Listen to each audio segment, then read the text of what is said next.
And we are back. Welcome, everyone. Nixxo's already waiting. Hello, Nixxo. Hello. It's nice to be here again. We have High Jump, Trifecta, 1, 2, and 3, the PC games. That's the childhood game for most. So that's very important, very fond games. And you're going to High Jump them. Can you explain us what's the main difference? What are you going to do except jumping high? What are you going to skip? What's the difference between the normal route? That's a very good question. It's indeed the childhood games, and we're going to be playing it anyway, but not how people played it in their childhood. Because High Jump enables, or we use a cheat code. So we have a cheat enabled to jump high, as the name suggests. So it's only legal for this category, of course. You wouldn't be able to do that in normal runs. And the one thing that's banned is brightness boosting, like you know from normal runs. So we only gain our height from, well, jumping high. And there's a very specific jump height in all three games that it's basically set to. You'll see once we start the game, it's like 3 times as high as Harry's jump or something. I don't know exactly. And it's a very smooth value because for some levels it enables skips that like perfectly work, and it should be very satisfying if it goes well. So I'm excited for it. So you set high expectations, wordplay, for this run. And yeah, with that, I think we can do the timer. And I wish you good luck and most importantly, a lot of fun with this run. So, Thank you so much. 2, 1, go. Let's go. Well, you might notice I'm still watching the intro because I am old and I've always watched the intro. So we're back at this as well. Obviously nowadays it's allowed to just skip the intro and start in the entrance hall, which is the way smarter way to play this game. But yeah, you know, I thought you're maybe intro deprived, so you're getting this. And it does give me a bit more of a chance to once again talk about a couple more things in this run. Maybe a bit of the history of the high jump categories, because they haven't always been a thing. I think HP2 high jump was the first and like the oldest. And then HP1 I think came shortly after, but HP3 has not had a high jump for quite a while. I don't quite remember when it was added, like within the last year, I think. So it's, I mean, it's not new anymore, but it's like a semi-fresh category, and I don't think we had it at Potterthon yet. I hope so. And obviously with that, we can now even do a high jump trifecta, which is not an official leaderboard, and I don't really intend to make it one, but it's a fun run to combine those three that have their own leaderboards and category extensions now. So, while watching this intro, I guess I can explain how it works. I mean, I put the cheat code in. It's a slightly different cheat code between the games. 1 and 2 have the same, and then 3 has like a really complicated one for some reason. That's like several different commands, so it works. But smarter people than me came up with those, so all I have to do is just put them in the console, and then we're good to go. And the beginning is actually kind of tough, so I hope I don't mess this up too much. I might, to be fair, because I tend to mess up the timing to skip the cutscenes. I really hope not, but we'll see. If it happens, it happens. But the beginning has mostly cutscene skips, mostly cutscene triggers that you can jump over, so you don't have to watch the cutscenes, and you can go through, well, the level a lot quicker. But we finally got sorted into our house. We're in Griffing, officially, of course. I'll still play in Norwegian, because why not? It is officially, I'm pretty sure, still faster than English, at least. I'm not sure if Swedish high jump is faster than Norwegian high jumping. I don't think it's been timed that precisely. So yeah, for now we're chilling with Albus Hummelsnor, and we keep it in Norwegian. Yeah, I think HP3 is probably the least popular of the high jumps that we have. So the one, I think it only has like 4 people on the leaderboard, if I'm not mistaken, and I'm a very solid 4th spot on that board, so I'm quite impressive.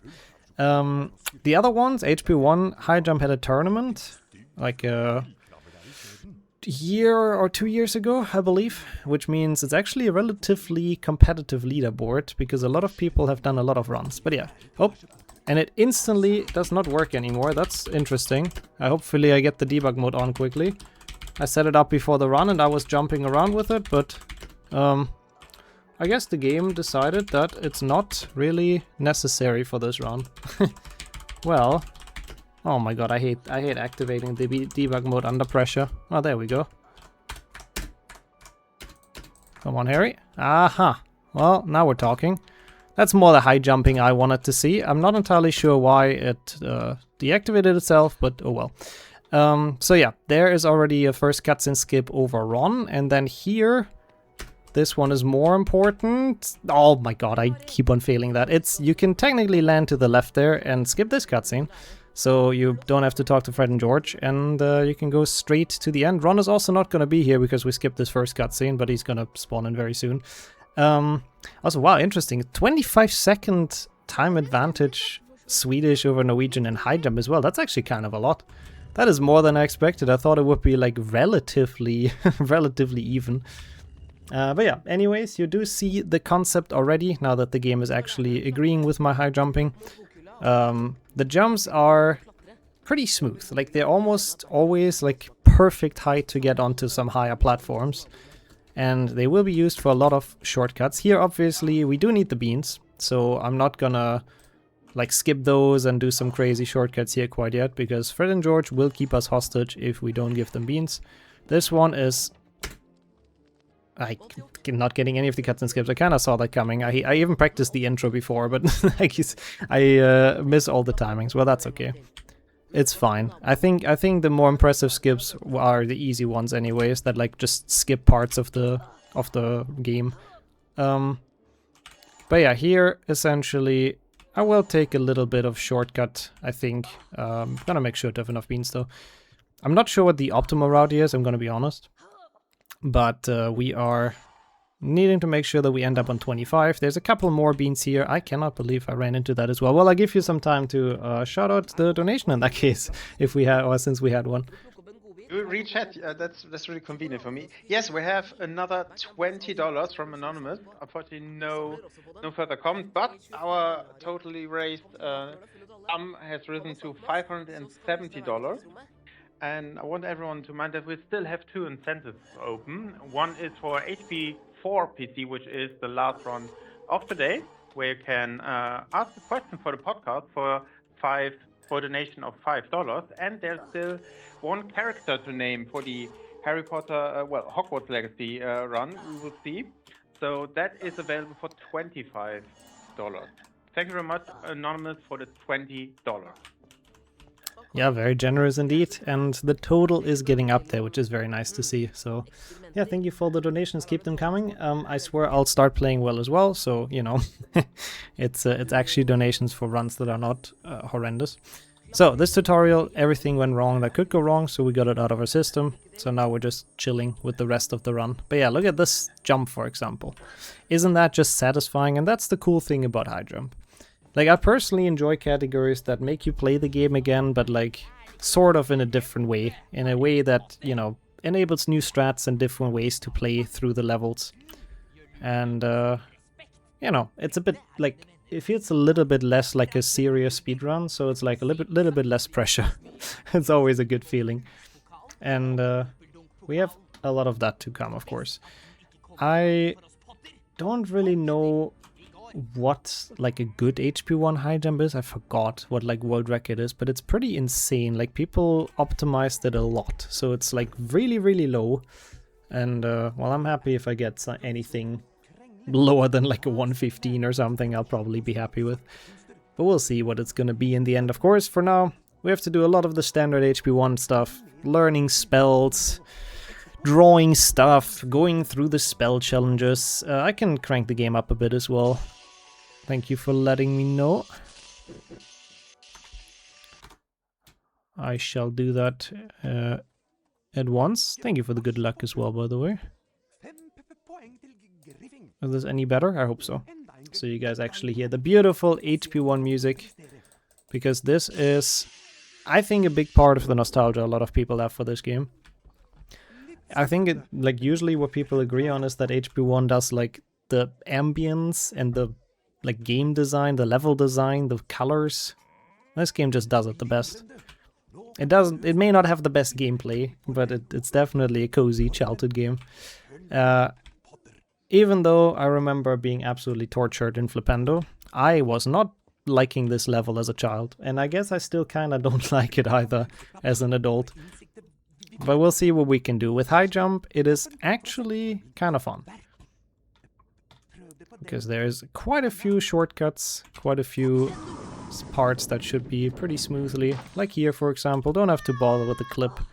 We just go straight over the barrel, or I guess even more importantly, here when you're supposed to turn the bridge and like go to crawl and all that, we can just do one big jump and we're all the way at the end. Don't have to watch any of those cutscenes and don't have to bother with the Flipendo tutorial.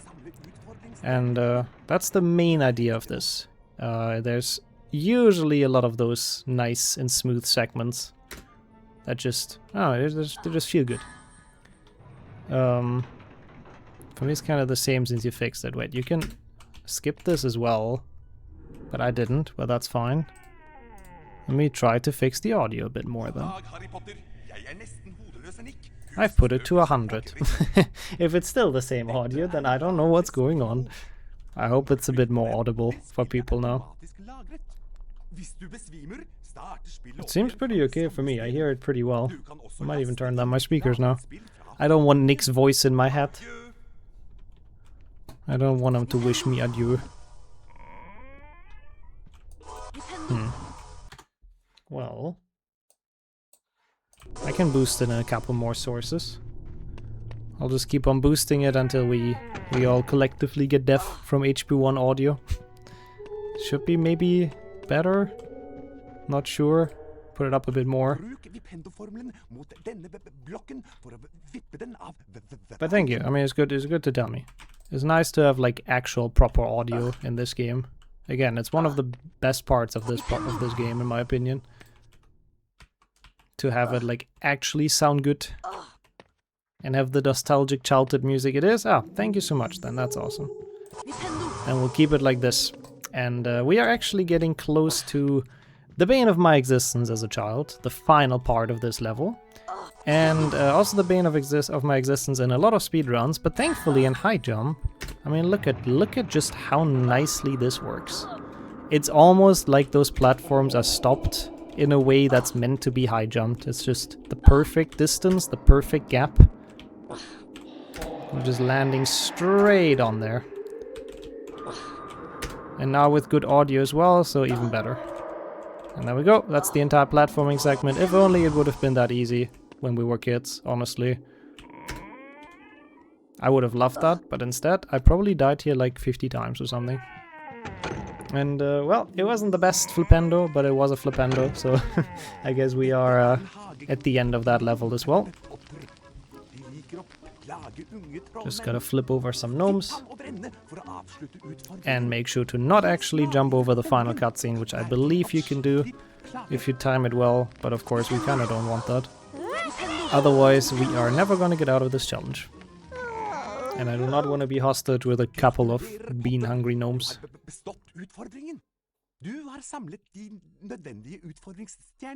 And after this, we have the flying class, of course. I mean, I don't know, I think there was quite a bit of HP1 in this event, so you kind of know the order of level. I'm not really gonna go over, like, just everything that this game has to offer. HP1 is the longest of those. HP2 and 3, I think, are both, like, 40 minutes each or so. No, that can't be. It's 30 to 40 or something, I believe. So, HP1 is most of this. Mostly because of the cutscenes, I would say. Gameplay-wise, it's probably roughly the same as well. Oh, Harry's broomstick is in the floor. Don't know if up works on that one anymore. I don't know. Seems to have been successful. So obviously for flying class, high jump has absolutely no effect. So this is exactly the same flying that you would do in a normal run, a normal any % run. Getting through those 82 rings as quick as possible. And there are other mods you can do with flying. Like, I've done a bunch of different versions of this before. With like first person view and speed up and invisible rings. And they're all pretty awful. So I'm quite happy that high jump just leaves this how it is. So we can just cruise, do what we always do, and we'll be fine. Don't need the card either. Don't need to worry about anything really. I'm so happy, by the way, I didn't submit like Hando or something. I know myself, I would have missed like half the things probably. In high jump at least I can play poorly, but you know, as long as I finish, at least it's a valid run. That's a big benefit.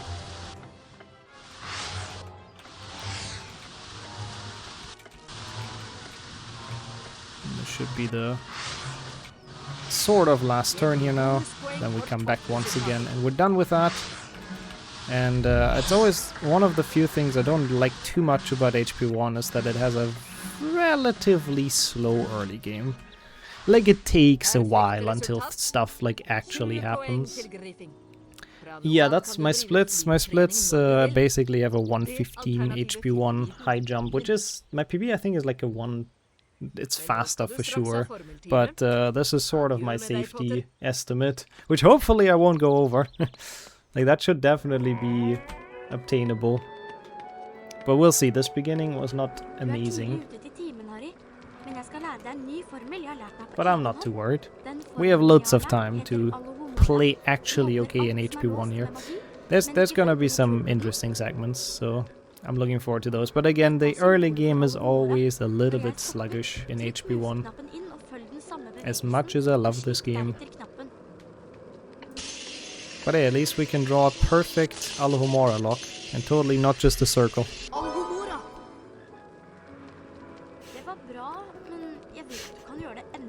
That would be an idea, to be fair. Doing the broomstick parkour, but with high jump through the rings would be kind of sick, actually. I would be kind of there for that. And then catching the snitch as well by just jumping into it from the ground. I mean, you would have the height, I think.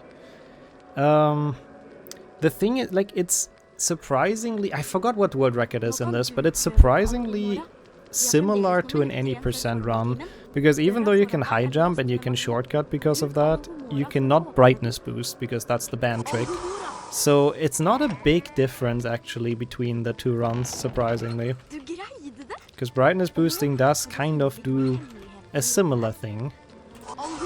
So I like how everyone memes that beautiful voice line cutscene. I don't even know what it means, but yes.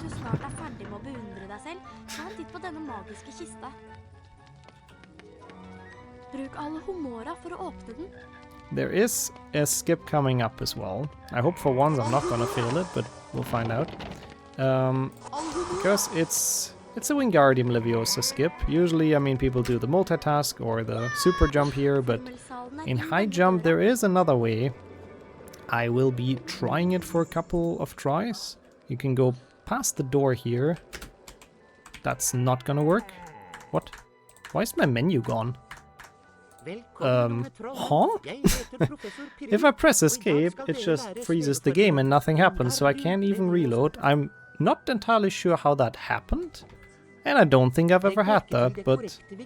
Well, we're doing HP1 PC high jump menuless, I suppose. That's an interesting glitch.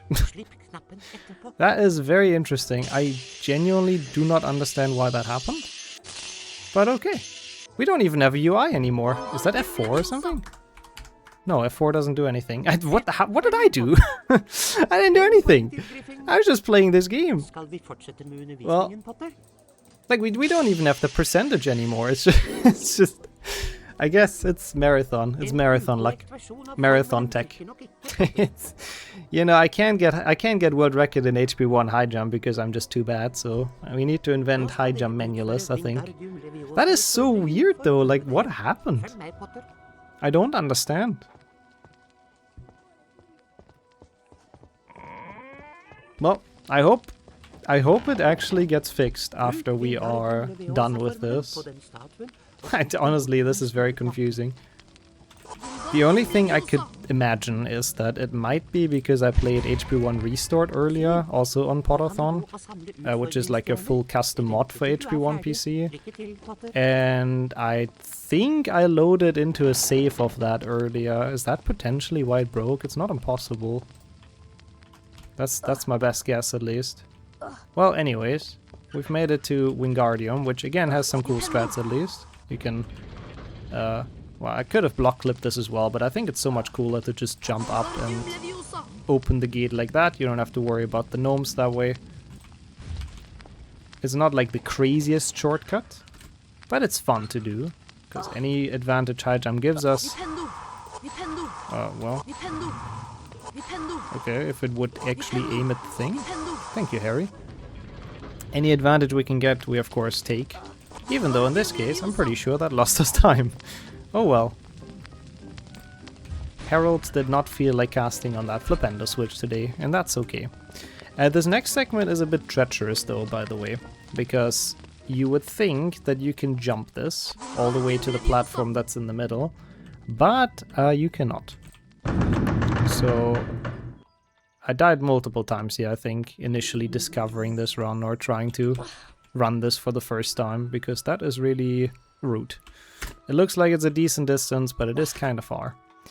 Oh, my favorite Trifecta category is a cool question. I think it's probably just 100%, even though that one is very difficult and it has HP 1, which is always tough to handle, but I do usually like completionist categories. Here we snipe the door, like you've probably seen during Friday yesterday, when Flo was doing the any percent run. Because apparently in this game it doesn't matter what hits the end trigger to a level. It can be Harry, it can be a gnome, it can be a Doxy, or it can be a Wingardium Leviosa spell. So if you angle yourself with a block like that, then the Wingardium basically hits the final trigger of the level. Thank you for clipping that though. I'm very curious, is my... no, escape is still gone. Skipping Fred and George here, skipping Hedwig here, and then of course... skipping Neville here. For once, actually easy. That skip, I think that anyone who's played HP1 glitchless has struggled with at some point in their lives. Because that is pretty hard if you don't have high jump. And then here you can also skip the Malfoy fight by just jumping down the stairs. That is probably my favorite... no, it's not my favorite segment, but it's pretty satisfying. Cruising past Neville like that without any issues for once. Don't even have to worry about it. And now we're getting to the sort of more open areas. Because, yeah, well, it's on the grounds, obviously. Which is good for high jumping, because a lot of the areas have no roof. Or, well, a lot of them at least. It's Neville's skip. I like that a lot. Yeah, Malfoy, I don't know if you saw him. I tried to show him, but I didn't really see him myself. But basically, when you jump next to the staircase, Malfoy is just kind of chilling down there, waiting to ambush Harry. So he must have changed his mind when he saw Harry's strong leg muscles coming down on him. I would have done the same, to be honest. Yeah, here as well. Oppa. Kind of meant to land next to, or behind that, but it's fine. Like, those areas are just perfect for high jump. And this is where this category actually shines and becomes very fun. Because who needs to do a maze, and who needs to defeat snails and all that stuff? We are way too busy for that, and so we're just jumping. So this entire segment, that's usually kind of long in like a glitchless run at the very least, without boosting, it's just done in, I don't know, almost a minute. Bit more because of the cutscene. Yeah, brightness boost is disallowed. That's the one strategy that we're not allowed to do, because it would be kind of counterproductive. Because, you know, we are jumping high, so we shouldn't get high with any other means, I suppose. So yeah, that's why brightness boosting is not allowed. Anything else we can do, any other trick and strat. Also, we still don't have the percentage. So I really don't understand what happened to my game, but it will probably stay broken until the end of the run. Which means whenever I have to reload a save state, I am kind of in a bad spot. But let's hope that does not happen all too many times. I mean, it shouldn't really happen, only if you mess up, and we don't mess up. But yeah, it's classic HP1 behavior. You know, you play it for 10 years of your life or something pretty consistently, and it still sometimes throws things at you that you have never seen before. Can't even be mad about that, honestly. So we have Incendio coming up, which is unfortunately inside a greenhouse. It would be cool if it would be more like HP2 Herbology, which we will get to, of course, in an hour or so. But yeah, since it's inside, we kind of always hit our head, so the high jumping is not quite as potent. It still helps in some areas though, of course. The gift that keeps on giving with HP1. It does not stop providing memes, I guess, after all those years. Thank you so much once again for the good luck. I appreciate that a lot. I will need it because, yeah, some segments in this run I am a little bit cooked with, honestly. We'll see how they go though. Thank you so much. Swedish is the fastest in HP2 and apparently in HP1 as well now, after new timing happened. In HP3, as far as I know, language doesn't matter, so you can kind of play in whatever. I think there's a couple of languages that are slower, somehow, but most of the fast ones are pretty much the same time, to my knowledge. I think that's true. Okay. Well, the gnomes are excited at least that we stopped by. Always loved the sound. Since I was a child, honestly, I loved the gnome sound. Okay, that was the first Incendio, not too bad. Nothing really special here in terms of high jumping. Again, there's just a ceiling that's pretty low, unfortunately, so high jumping is not really gonna get us far. Far jumping would be nice. Would be great if you would have like 2 different modes of jumping. Just one that constantly gives you super jumps and one that's high jumping or something. Could be an interesting category, actually. not sure. Good. Multitasking the cutscene, so we gain some movement. Can walk a tiny bit further. Can do a jump as well. Thank you for the good luck as well. Typherio. So here it's actually a pretty annoying segment because you kinda often bonk your head, so that was actually nice. Got through that relatively well, I would say. Because you always have like another platform above you with the way they've built that tower. So getting up like that, honestly, not too bad. Oh yeah, we do not even have the health bar. How did... I'm gonna stop questioning it, but... This is gonna be awful not seeing the health bar. That is actually so bad. I mean, I don't think it's super needed, but for the Voldemort fight, at the very least, I would like to see it. There's like HP1 cinematic mode, I guess. You have nothing obstructing the screen, it's just the game. Deloading the cutscene by casting on it, and then we're here. Yes, so this one... you can just go outside here. I was a tiny bit bad at the movement there, but that's fine. Don't have to listen to all of Hagrid's yapping. And since there's no fall damage in HP1, we can just kind of yeet down without any fear. That's going to change in HP2. HP2 high jumping is actually kind of... Like, the health bar matters a lot more than in this. Because you do take fall damage whenever you fall too far. And that happens pretty easily in HP2. I'm a bit worried. I'll definitely make some potions in that game. That's my strat for later, at least. But for now, we have Gremlin Malfoy and whatever that laughter is. And we have to chase after the Remembrall. So this mid-game, kind of the same as any percent. Nothing really spectacular for quite a while, I would say. Like, all of this is just kind of one cutscene to the next. Which is nice in any percent because it's pretty easy, but can get a bit annoying as well, because it's just a lot of cutscenes and a lot of chores to sit through. But at least Malfoy screams kind of funny in Norwegian, so I guess I'll take that. And it's more Nixxo steer at least. I'm happy that after playing Restart earlier, at least in this version, Quidditch is not gonna be that much of a problem. Quidditch will actually chill. Be chill, sorry. I will actually hopefully catch the snitch within 5 seconds and that's it. No invisible hitboxes. Do I have any world records? I used to have more, but that was a long while ago. I have like a couple that are kind of irrelevant, like... Just random runs that only 1 or 2 people have done, basically. Not too many anymore. Like I would say 2019, 2020 was my best time when it comes to HP running, so I had a couple more back then, but since then everyone else has gotten better and I haven't. So now it's pretty hard to get anywhere near again anymore. But that's okay. I'm happy to do some fun stuff like this every now and then. Vi ses. Thank you, McGonagall. We are going to Forest Edge, which is another, in my opinion, very satisfying split. Yeah, I used to have a lot of the 7s, yeah. I think I used to have all the 7s, actually. Like, all the 7s, every category, I think. But yeah, this is how it feels getting old. Now it's only meme runs like HP Kiss. That was a very beautiful jump up here. Again, it perfectly works to get from the lock to the out of bounds. It's just tall enough to do this, which is nice. Probably have some of the Escape PlayStation 1 Hagrids as well still, yeah.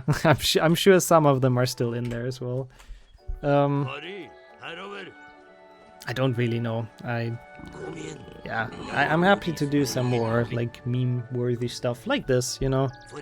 Even though, again, as I said in the beginning, HP1 high jump is actually a pretty competitive category. You might not think so, because it just feels and looks like it's just a meme, you know. And it is a meme, in a way. But people have grinded this. Like, the world record in this is incredibly good. Like, it's really nicely grinded down. So people do care about this category. People have found a lot of strats, a lot of cool stuff, a lot of shortcuts. And I have to admit, I kind of do enjoy the cinematic view of this game. Again, I don't know what happened to the UI. I don't know why I don't have subtitles anymore. But it's kind of nice to see this cutscene, like full screen basically. Without anything annoying in the way to block stuff. Hurry. Of course, we have, unfortunately, the Fire Seeds level. It is always one of the, I mean, in a lot of categories it's fun if you have to actually play it, but in all the other categories we skip it. It's one of the most boring segments of the run. Yeah, this could be in the cinema, to be honest, this version. Without the subtitles, it's kind of nice. So here we have to go a little bit forward, otherwise it doesn't trigger the correct thing. I'm gonna kill the Doxy because we won't need it. Because we can just jump onto the bush, which has a hitbox, and then jump all the way up here. Make it back to the trigger. Now we have to wait for 2 minutes. Oh, what? Why is the Doxy still alive? I've pretty clearly killed the Doxy. Well, I guess we're running in circles for 2 minutes. And this is the perfect opportunity, I think. If, you know, Charlie has anything to plug, anything to say, I'll give you the stage. Yeah, unfortunately no new donations, so chat, maybe you want to change that. You have 2 minutes, as Nixxo said. Otherwise, I like to remind you about the incentives. HP4 PC only for $5 and a little bit more pricier, but I think it's a cool redemption. For $25, you can choose the name of the character for Hogwarts Legacy. So don't be shy. We are not too far away from $600 totally raised, and I think we are really good on track to achieving our goal for $1,000 overall for this weekend, which is again crazy numbers, and I'm really happy to be part of this and thankful for everyone who is a runner behind the scenes during chat and for every donation we get in. Yeah, I think that was wonderfully said. Cannot agree more with that. I mean, 1,000 is a great goal. Reaching 1,000, that is a lot of money. So we are on a good way for that, indeed. I hope Hagrid is soon gonna be here, so I have to not dodge this Doxy for too much longer, because it stresses me you're out. dancing, it's beautiful. Front, back, left, right, you got all the moves. Everything, yeah, it's a nicely practiced routine with the Doxy. I don't know what takes him so long, though. Come on, Hagrid. I don't want to be here forever. She should be here very soon. I hope. I hope that my weird state of the game didn't, like, break anything, but I don't think that's really possible. Or... I don't know. It should... there he is. Okay, I'm gonna kill this guy so I don't get soft locked again on the steps, like during restart. And there we are, we've gotten through this level. It is a chore in basically anything that's any percent. I never look forward to it, so I'm happy if that's out of the way. And we used it well to plug some more donations and donation goals and stuff, so I'm happy about that. Yeah, the mid-game is sadly not quite over though, we still have flying after this, but I promise, in Lumos there's actually cool stuff again.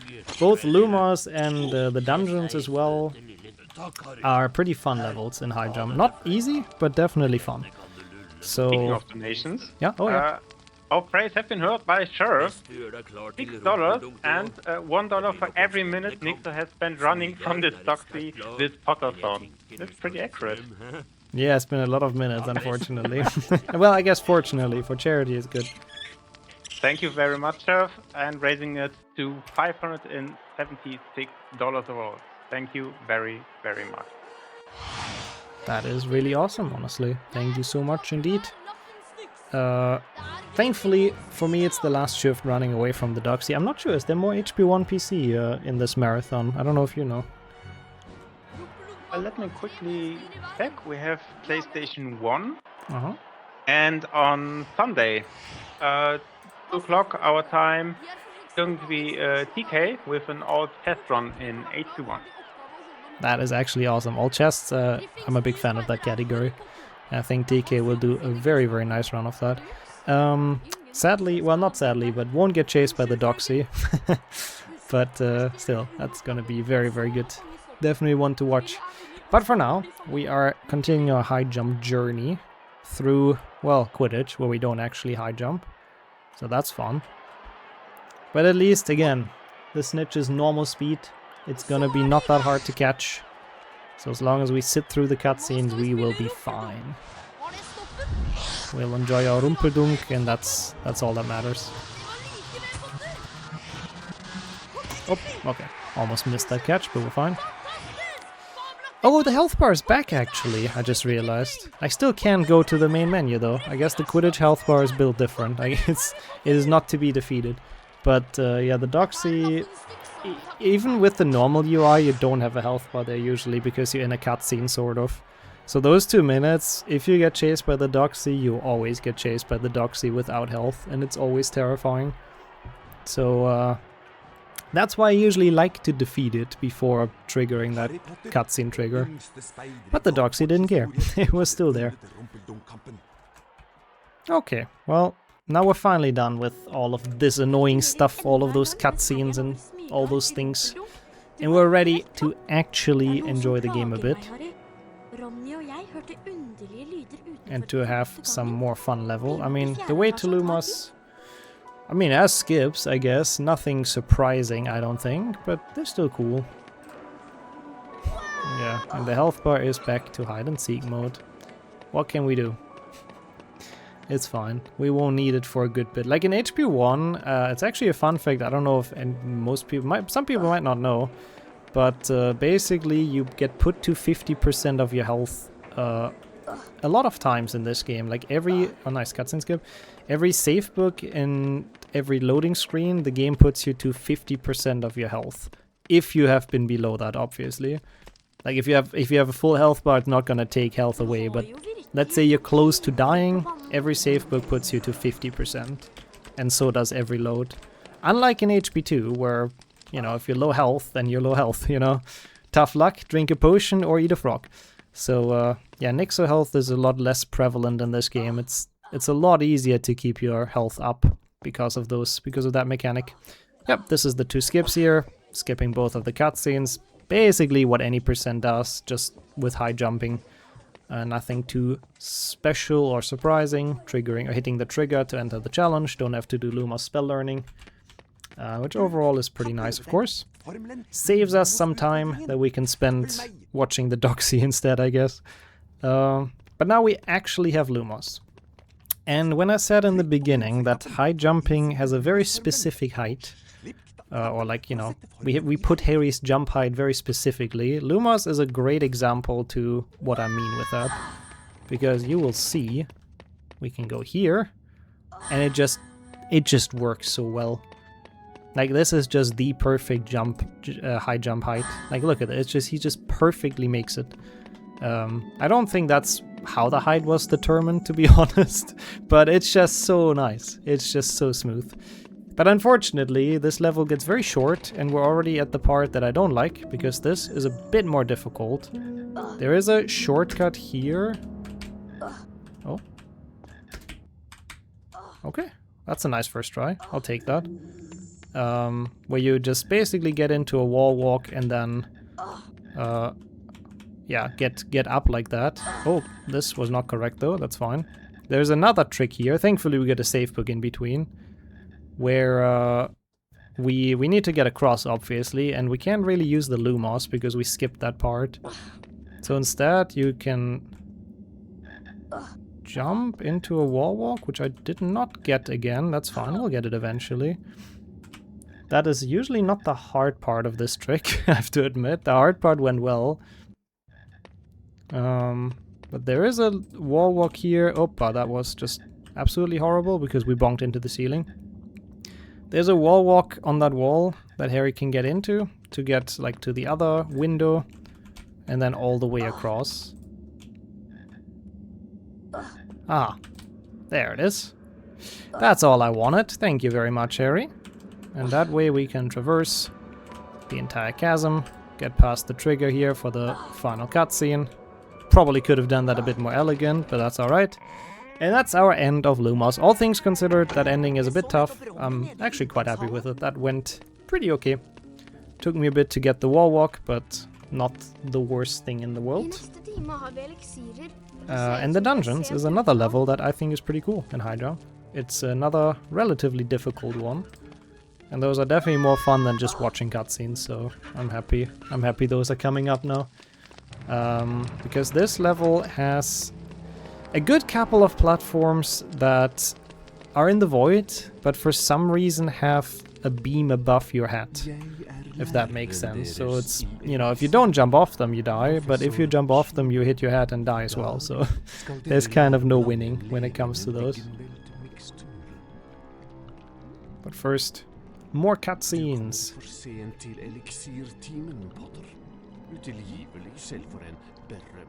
Always a joy running HP1 for the cutscenes. Potter, gå till fångkälaren och hämta elixiringredienserna till klassen. I like this classroom though. You know, completely unrelated on a second, just random thought that came to my mind, but this classroom looks pretty nice. That's what I meant with HP1 having the best atmosphere, honestly. Like, this is some early 2000s nostalgia magic, the way they mix in their cauldrons, all the different colors and stuff. But anyways, you might assume that you can just skip this and jump all the way across. And I think you can, actually. I might be wrong, but I think you can. But unfortunately, it wouldn't help us, because that is a fake end. So, both the potion ingredient and the path are not real. It's not actually where the challenge ends, it's just for the cutscene, so... Even if you make it across, you couldn't pick up the potion ingredients and there's like nowhere to go, so it is completely fake. Unfortunately, we do have to fall down no matter what we do. So we can now make our way up again, I guess. This room is also very satisfying because, you know, this works perfectly. This works very well. This works very well. Just like that, we do not even have to bother with moving platforms. That's the beauty of high jump. And sadly not getting the card, but definitely getting the safe book, because this is the part that I mentioned, where you have those platforms and those beams above your head that can block you pretty badly. But that was a nice first try. I used to struggle with that quite a bit. I don't really know why. It's not like the hardest thing of all time, but we'll see. I shouldn't speak too soon. We have another segment coming up with the same premise, so I shouldn't speak too soon. Let's see how we get through this one, because those are very annoying beams that are kind of alternating, so you always try to, yeah, don't do this, but saved it. Nice. And there we go, made it to the Bloody Baron.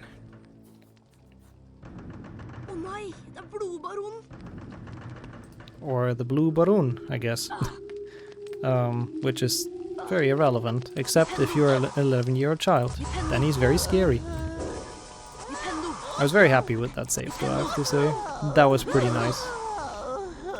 I was honestly unexpected, but I expected us to die there, but yeah, very, very okay. Here we have to do the same trick that I think every category does, even Glitchless does this. Even no, Locust doesn't do this, actually. Locust does the block lip. I guess the fastest would be the block lip. Oh god. Yeah, no, not quite. You can actually lock yourself in here. I was a bit on the edge. Like I was standing on the wrong side a bit. Maybe works. Yes, nice. It's a bit awkward timing because you just jump way faster than usual, so blocking that gate is a little bit weird. And then here, to be honest, I don't know what the best strat is. I forgot to look that up in the world record. But I do have a strat that works, so it might not be the fastest, but it should be pretty okay. Because you can get up onto the torch, get up onto the beam, and you know, you're just chilling. You just made it.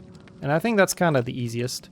And now I'm gonna shut up because there might have been a donation. I'm not sure if I understand the chat correctly, but I'll give you the word. You did. We have a new donation for the travel project by Chloe. Another $9. I want to say euros all the time. $9.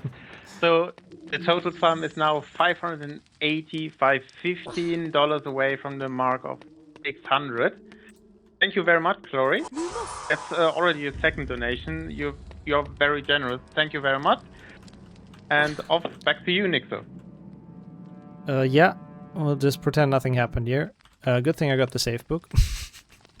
Don't know how I fell off that Lumos cloud, but we're okay. Yeah, that's really awesome though. Thank you once again. Keep the donations coming, people, of course. Close to 600 is pretty dope. Yeah, we'll just ignore that happened. Nobody saw that death, absolutely.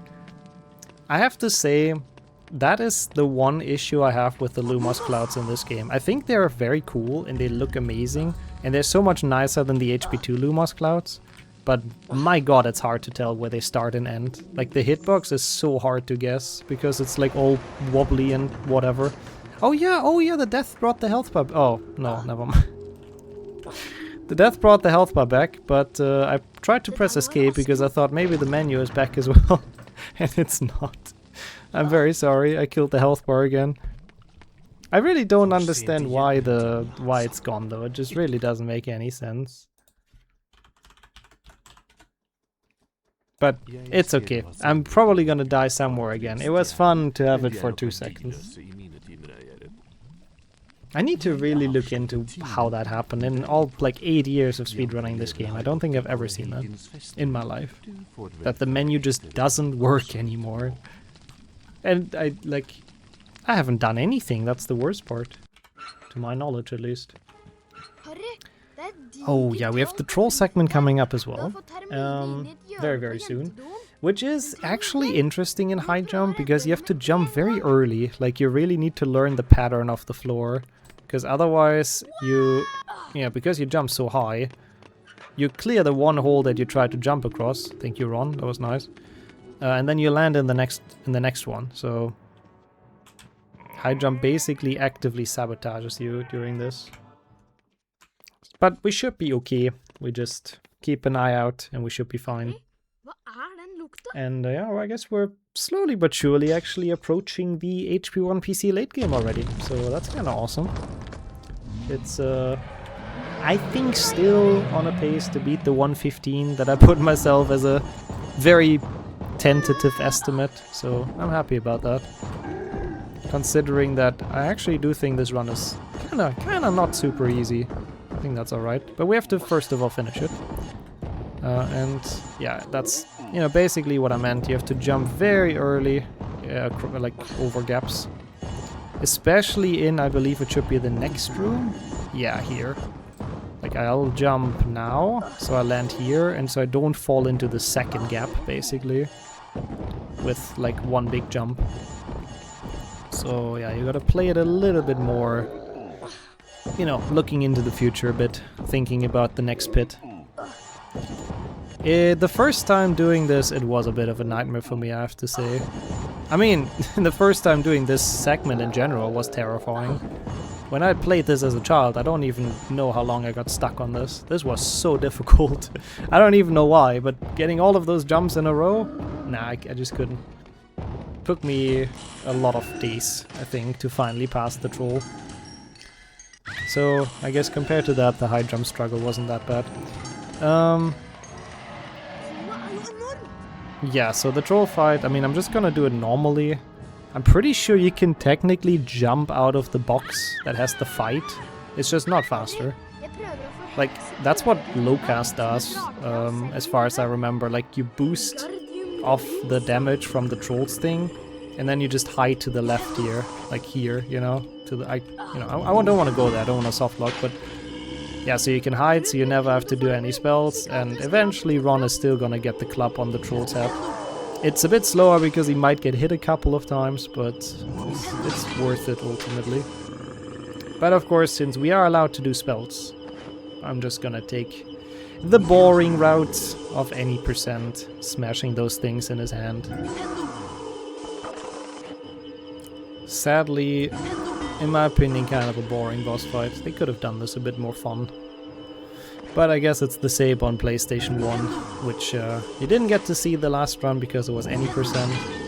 But yeah, it's a very similar boss fight if you don't skip it fully, like any percent does. It's essentially the same idea, just at least on PlayStation 1 it's not quite as long.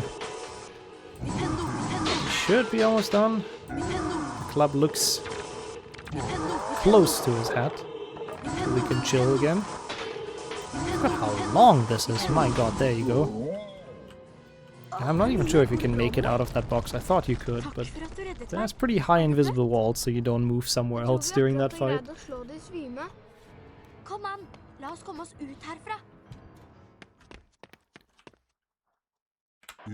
Alright. One more flying, one more filch, and then we're actually already in the late game. And I think from this point on, I mean, there's some very satisfying segments in filch. But I feel like there isn't anything like super difficult anymore, but maybe I'm wrong. I shouldn't be saying those things, it's just a recipe for jinxing myself. For setting myself up for failure. But we'll see. From what I remember, apart from just filch being hard in general, the level, we should be pretty much chilling. Wow, okay, Lee Jordan going absolutely crazy. Classic, I guess. It should be, hopefully, an easy catch. Again, after we've done restore, this should be all very easy. Opa, not a great catch though. Oh, not a great catch at all. Well, we got it. That's what matters. Yes, filch is, it's a hard level. That's why I specified. I'm just, you know, just saying.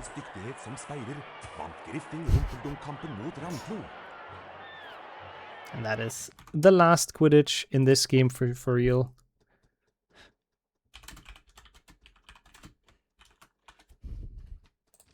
And we have more plot, more Norwegian plot that I don't really understand, but it's something about Gigrit bringing the Norbert, is that even what it is in Norwegian? I think it's still Norbert, onto the highest tower.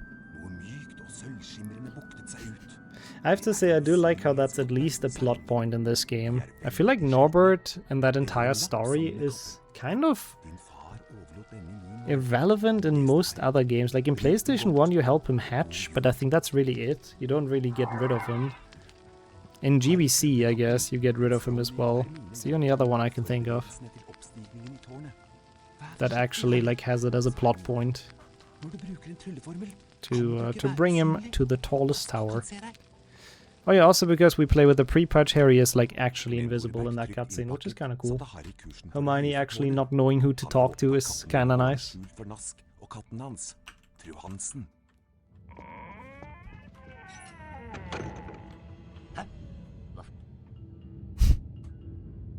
And Norwegian Filch. So we can instantly get going here, because we do have the high jump power and he is not fast enough on mere foot. Skip the cutscene as well, very nice. to not see him grumbly going into the bookcase. So we're already in the next room. That actually saves like a lot. The cutscenes between levels are so long. Like it takes a sweet time to go into those hideouts. I'm gonna be a bit careful here, but we should be okay. Yeah, he's too slow. I think this one I don't believe you can skip. I could be wrong though. But I think this one we have to watch. But you see how long those cutscenes are? That is so much time wasted. And also, while we're here, did you know there's a knight here that you can flipendo? Anyways, on to the next room.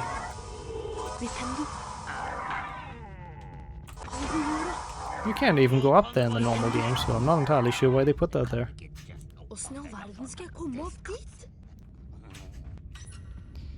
Playing and chatting, what is the sorcery? Sometimes. Sometimes when I have a cutscene I can tap out real quick. During Village it would be a little bit difficult. Yeah, I thought the knight is just for like ambient noise up there, but it actually has a flipendo trigger. You know what, I'm gonna stay up here. You do your thing, Filch. I don't want anything of that. I'll just wait for you. So it is interesting. I guess they just spawned it in with the default values, probably. I'm not sure. Okay, that still honestly worked pretty alright. And now, the good thing is, this is the last time we see this room. Because we can actually shortcut everything else.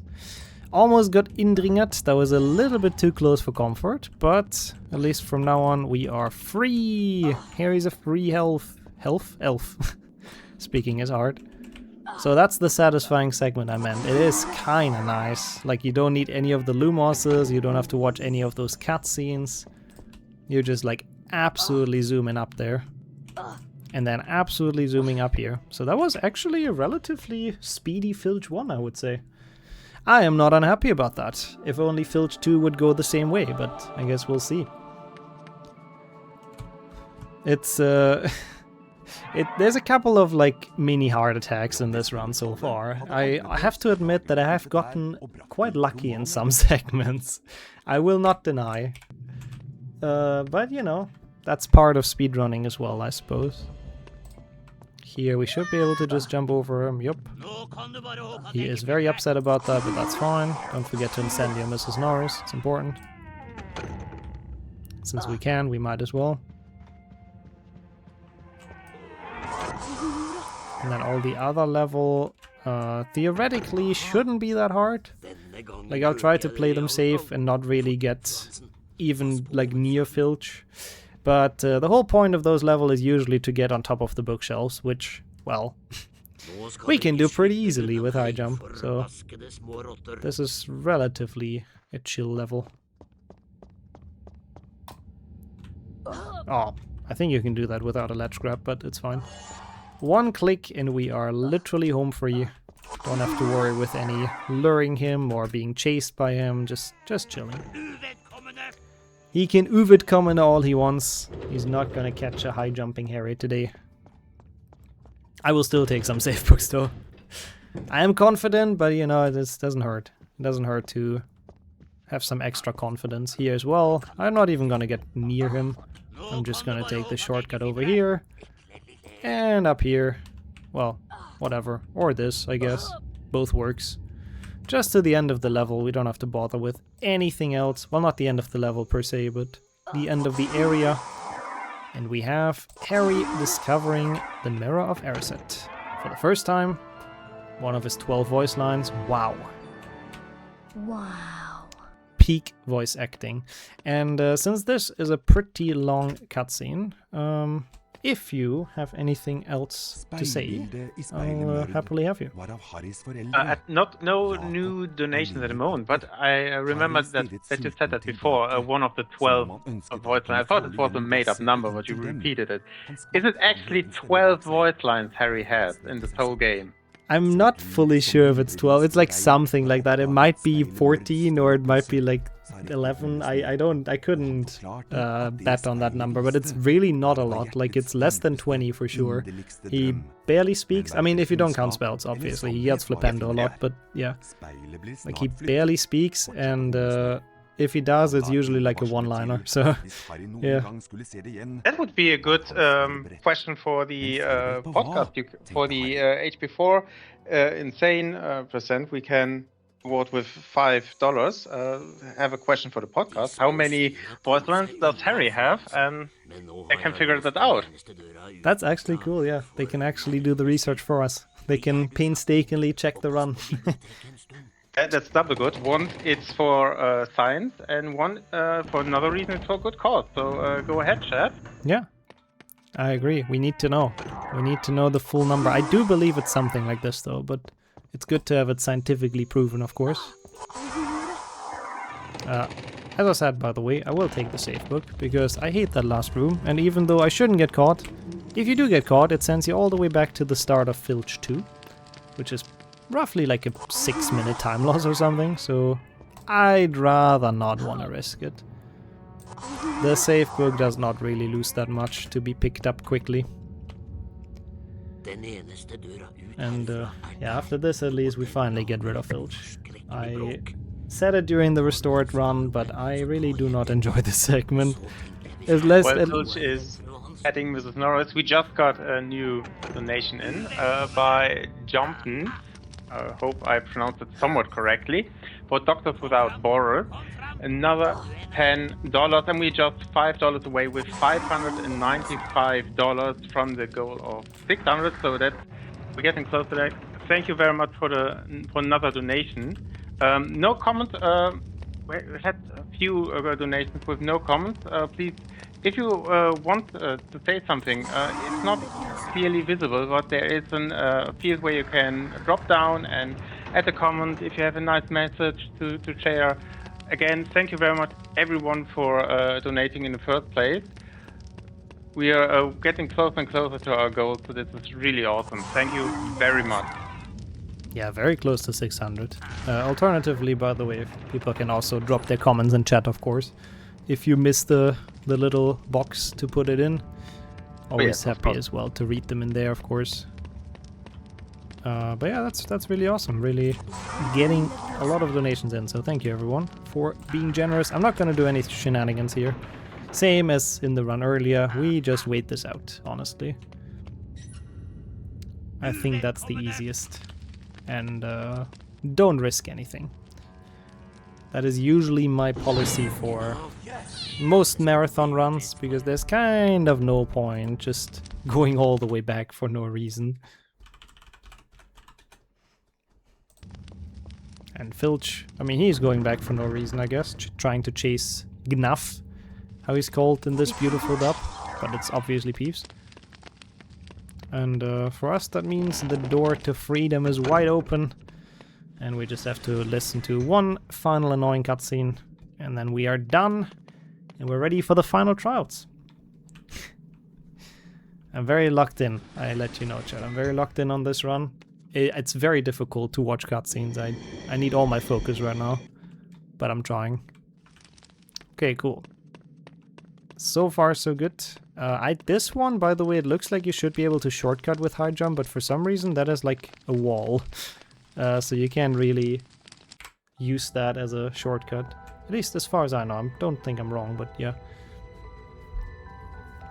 And we are getting close to the end as well here. We have another couple of trials. I don't know how long they usually take. I would expect them to be like 10, 11, 12 minutes or so. And then we're already done with the first game, which is a bit unfortunate. It's a bit sad. Time just flies so fast. But I am looking forward to HP2. I think out of the high jumps, that's probably my favorite. I think that's... I mean, I like HP1 as well. I like 3 high jump too, but it's a very clunky game. But 2 is just kind of the smoothest, honestly. The only thing is that we have to be very careful with our health. Ah, it was Jinx's donation, then there we go. We figured out the last mystery donation. Well, thank you, Jinx, in that case. Jumpson. That was a beautiful autofill. Now we have the beautiful cinematic cutscene with the movie Fat Lady, who was unfortunately kind of replaced by the abomination that we have in HP2. I mean, it's not the worst, but yeah. It's kind of cool to actually see like a proper, like, I mean, she's the only actress from the actual movie in this game, technically. Sure, some of the characters copy people's likenesses, like Madame Hooch and Dumbledore and McGonagall. They sort of look like the actors, but yeah, the fat lady is really the only one that's straight from the movie. Kind of cool. Sadly, not really much high jumping going on for a while, because those trials are kinda straightforward. Like, the next time we'll use this is probably during chess, I think, so for now, we're beating the dog and the devil's snares and all of that stuff. Kind of the standard way, without really jumping, without really doing much at all. Watching cutscenes and having a good time, I guess. Watching cutscenes and, like, on the big screen again. No subtitles, nothing.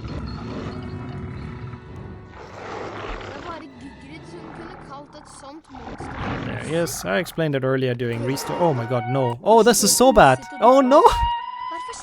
We don't have the health bars! Well... This makes this fight a tiny bit more difficult, I have to admit.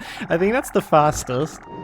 It felt like that one went down pretty quickly. Yeah, the right one has to be the fastest. I'm not sure about the other two. I hope we're getting lucky. Hope it's middle, left, and right. Usually you have the health bars if your game is not broken. No, this is the slowest, I think. Yeah, this is the slowest. Yeah, this one's already back. Okay, that's fine. At least now we know. Don't know what my health is either, but...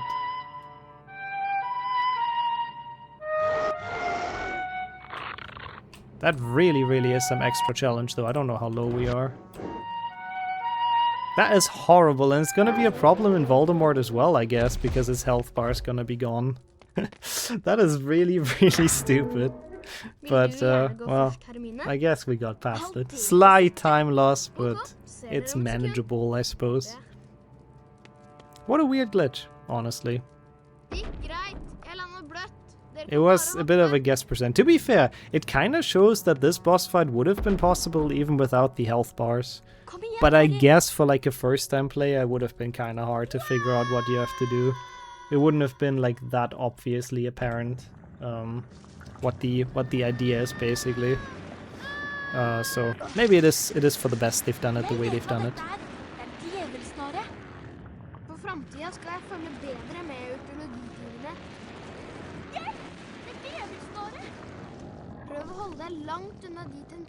Okay, Devil Snare time. I may or may not have been on my phone real quick, I'm very sorry.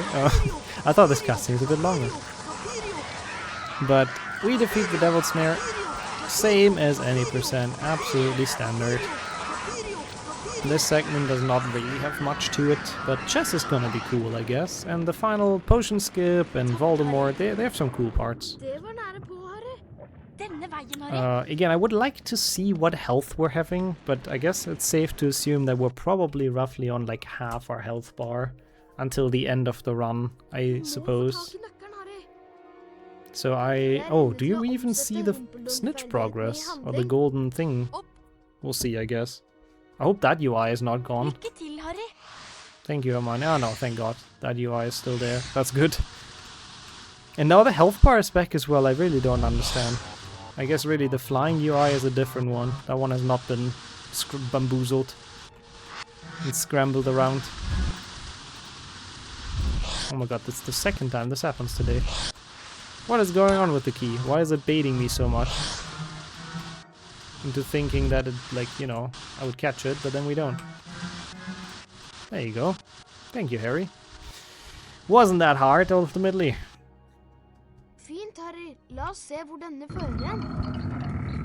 I agree, Ron. Same to you. So, finally done with the chores. Now we have the actual fun parts left of the big trials at the end. Starting with chess, which, again, pretty much anyone who has ever speedrun this game probably has tried to do chess skip, which has the same idea than what we're doing now, but yeah, well, with high jump it's at least theoretically, quite a bit easier. Last time I've done this and practiced this, I kept on falling like into the void. So I don't want to jinx it.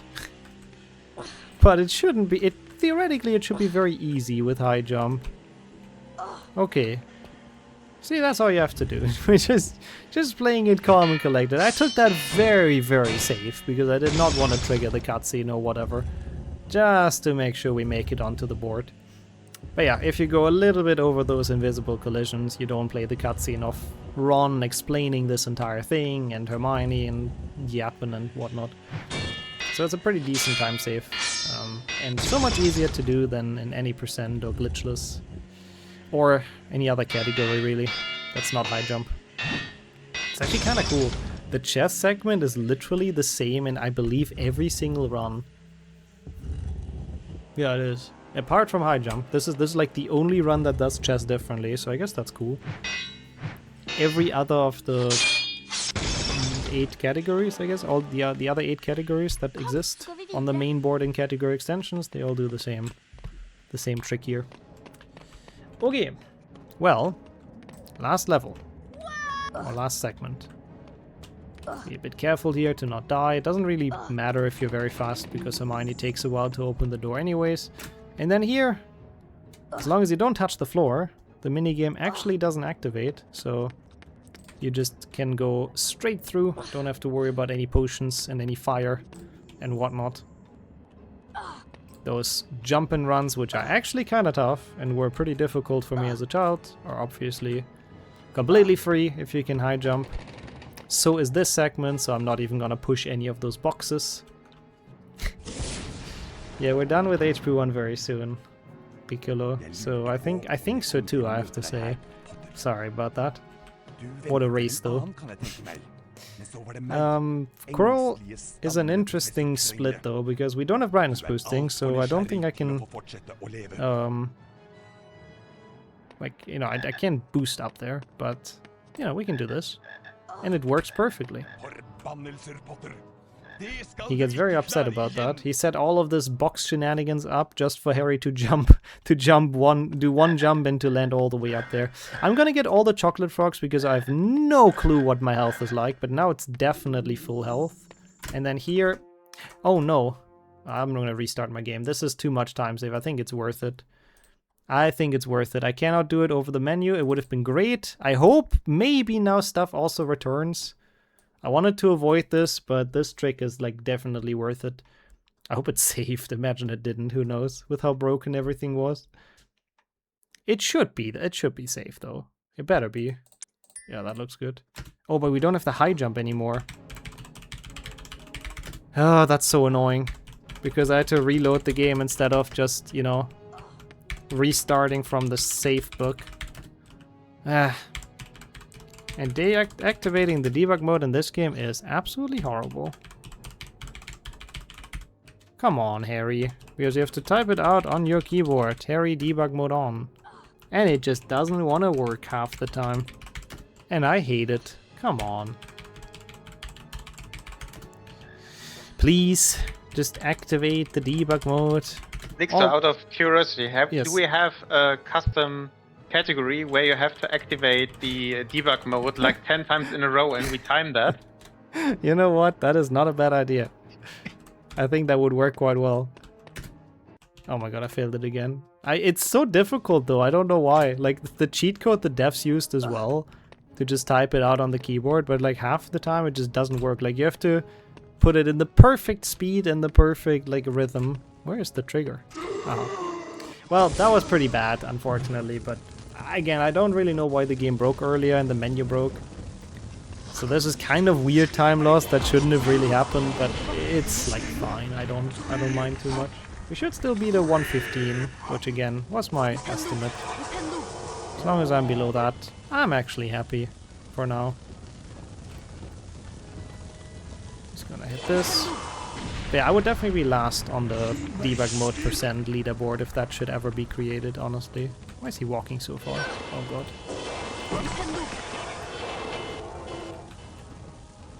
Well, not the best fight. I gotta be honest. And we did tank a shot now, which is very annoying as well.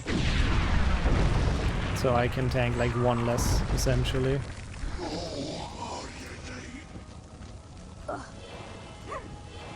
Shouldn't really be a big problem, but this takes a bit longer than it should have. Play up. Love his voice lines. The next couple of hits should just be tanked. We should have enough health to take 2 more damage.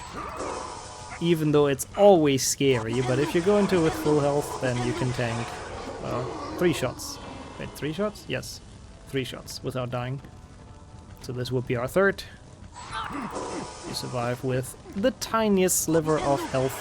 And there goes Voldemort, which means there goes our HP 1, which is a bit sad. But thank you for the GGs as well. But it is time for the second game, HP 2, which again is probably my favorite in this. It's also the shortest, sadly. But I am very much looking forward to continuing in this game. Ah, nice. GG. Indeed, we have some donation from a dude named Charlie. Never met the guy, but he said $5 for the Trevor project, and for GigaChat Nixxo Man.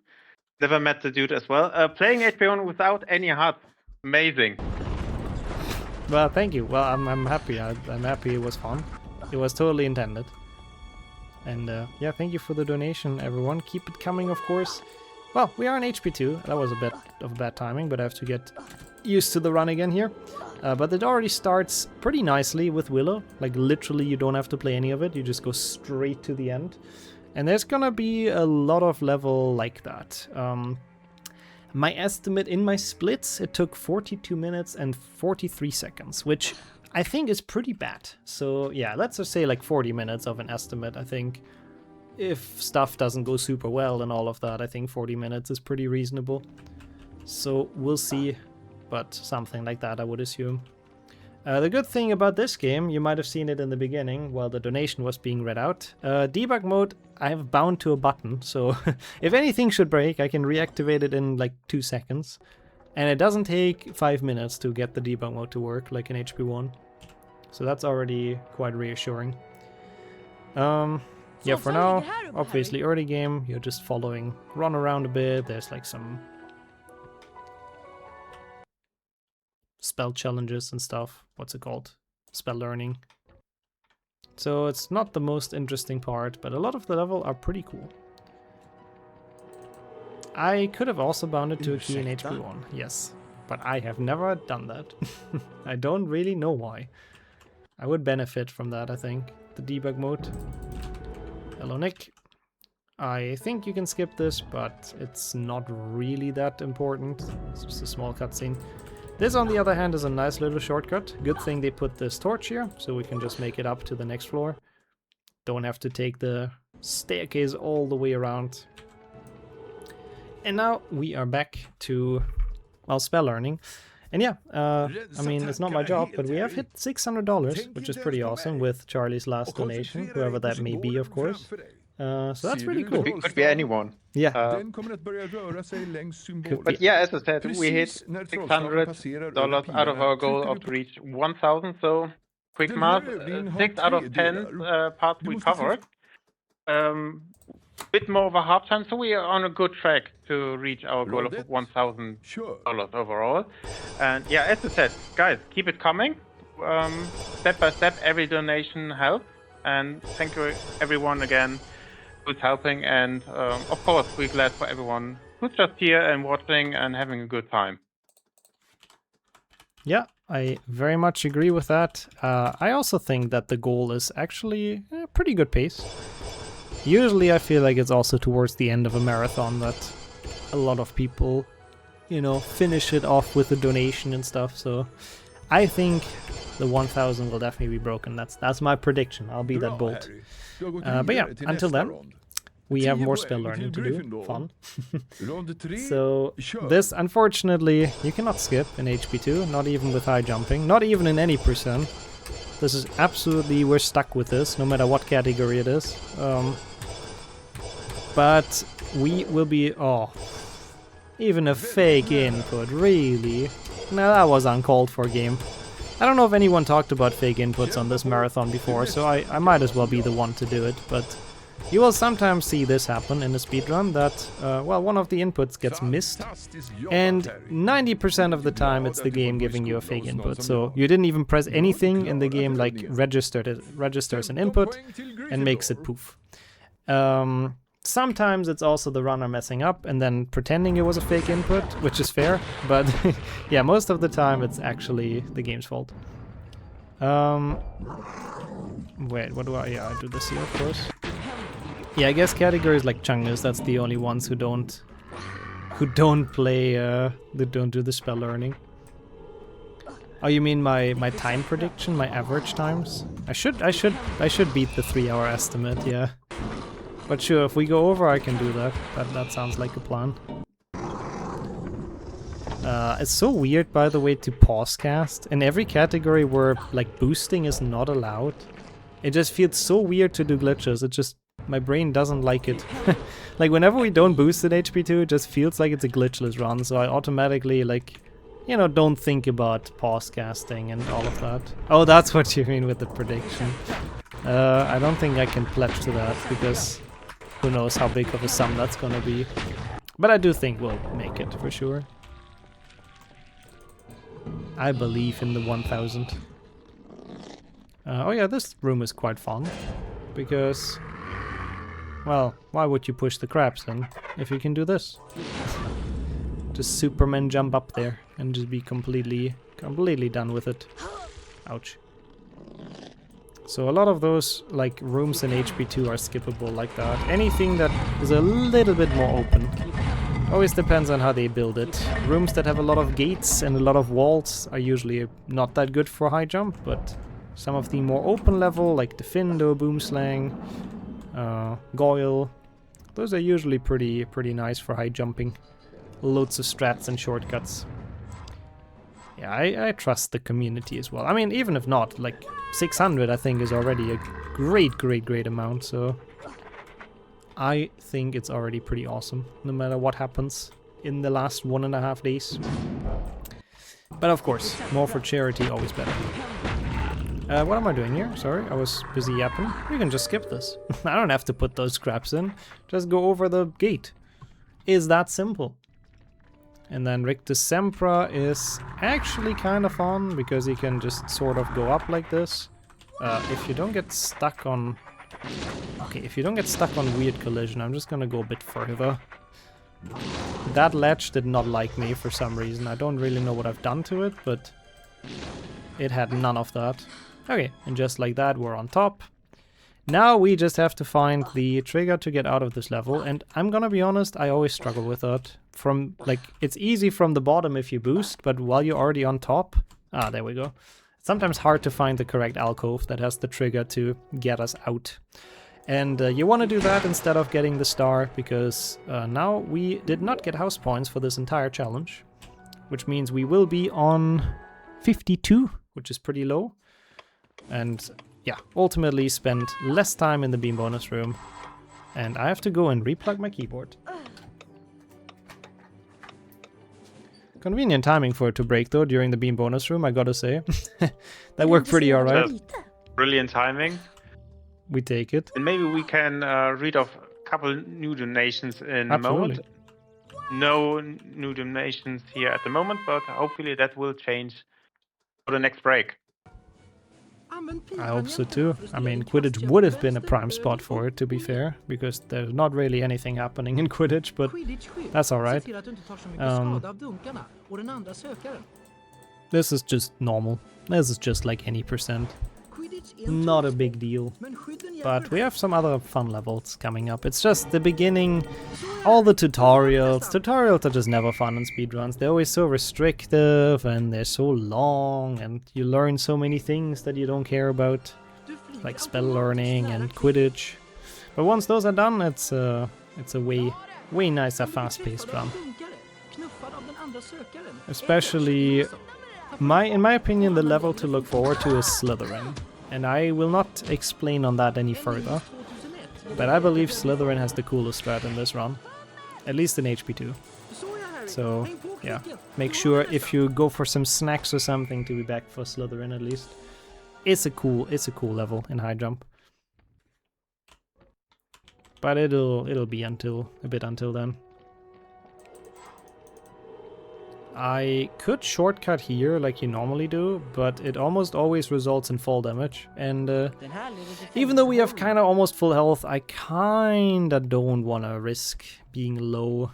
I'd rather keep my health as much as I can, so we might as well walk around and chill a bit, not taking too much fall damage. Kind of interesting that this game is sandwiched between two games that don't have fall damage in HP 1 and 3, or at least in HP 1 it's casually impossible to take fall damage. You need to have like a very high velocity, which usually means you need to brightness boost. Oops. In video games and in life, both keeping your health is quite helpful, I agree. It's a thing that we should all stick to. And on the way to Scourge, we just do the same kind of skips again that we've done. Here we can go all the way. Oh wait, yeah, no, it's only Scourge. It's not even the third floor. So we're absolutely chilling. And well, you can probably already imagine how Scourge is gonna look. Because you know, that level has... It's a cool level, but the challenge star is exactly below the spawn. And it's not cut off, it's just directly connected. So if you could only jump a bit higher in the base game, you can literally grab it. And since we can jump a bit higher, yeah, it's a pretty short challenge for us. So like the spell learning is literally longer than the challenge itself, which is kind of sad. Condet, sure. And this one is also very prone to give you fake inputs. So I don't like it. And people used to make fidget spinner jokes as well during this, so that's another reason not to like Scourge spell learning.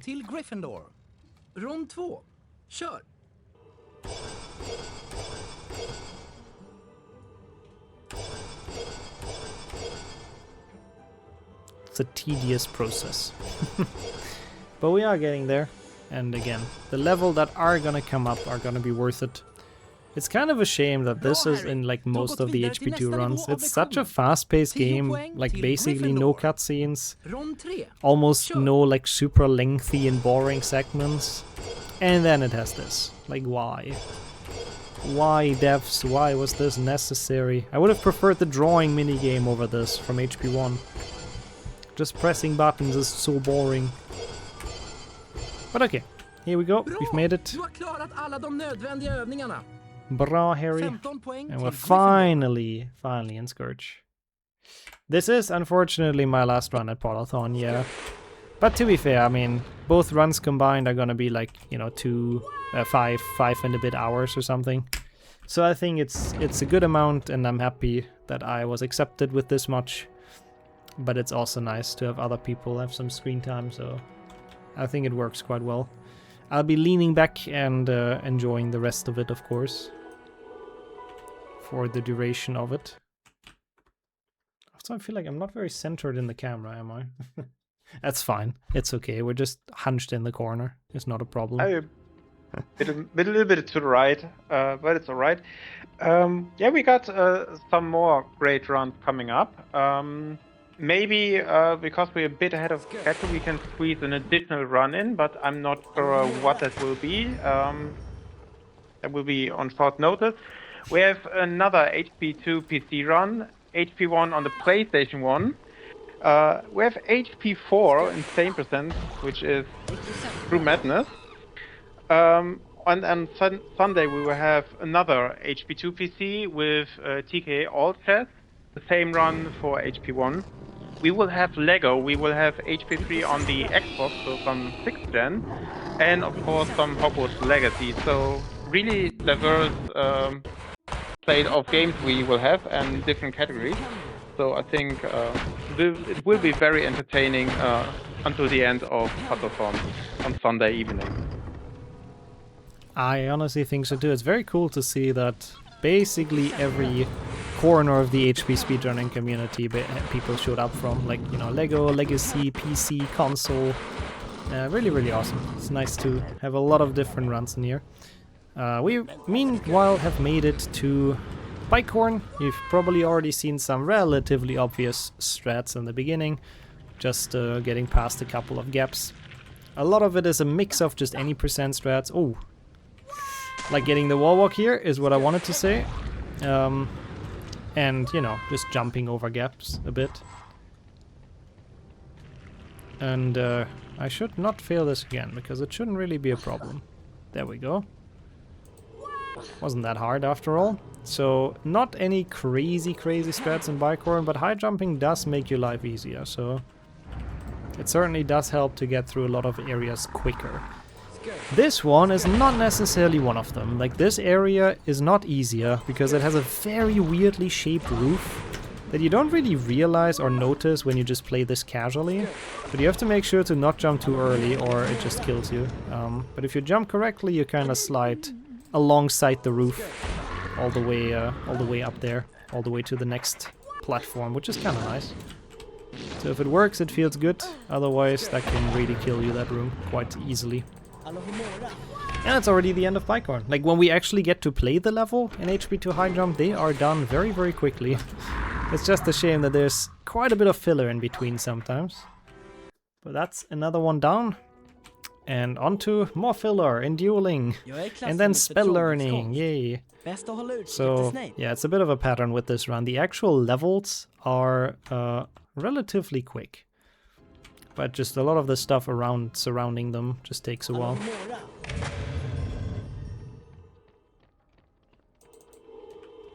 So we make our way to the Great Hall, sorry. I know Harry Potter, I swear. Where we duel Malfoy.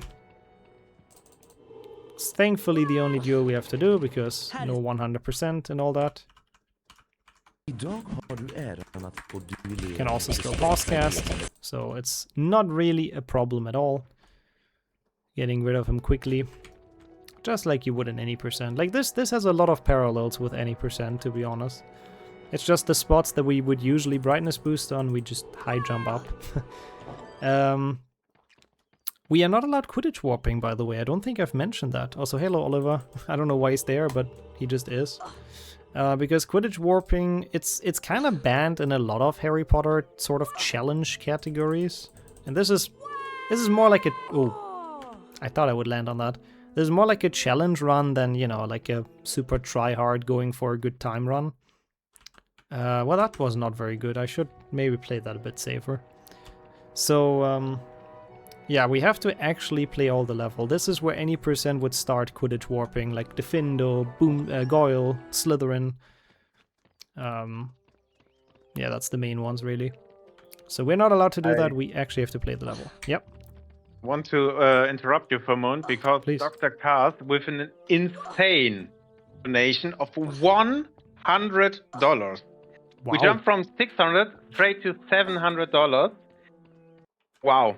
Thank you so much, Dr. Cast.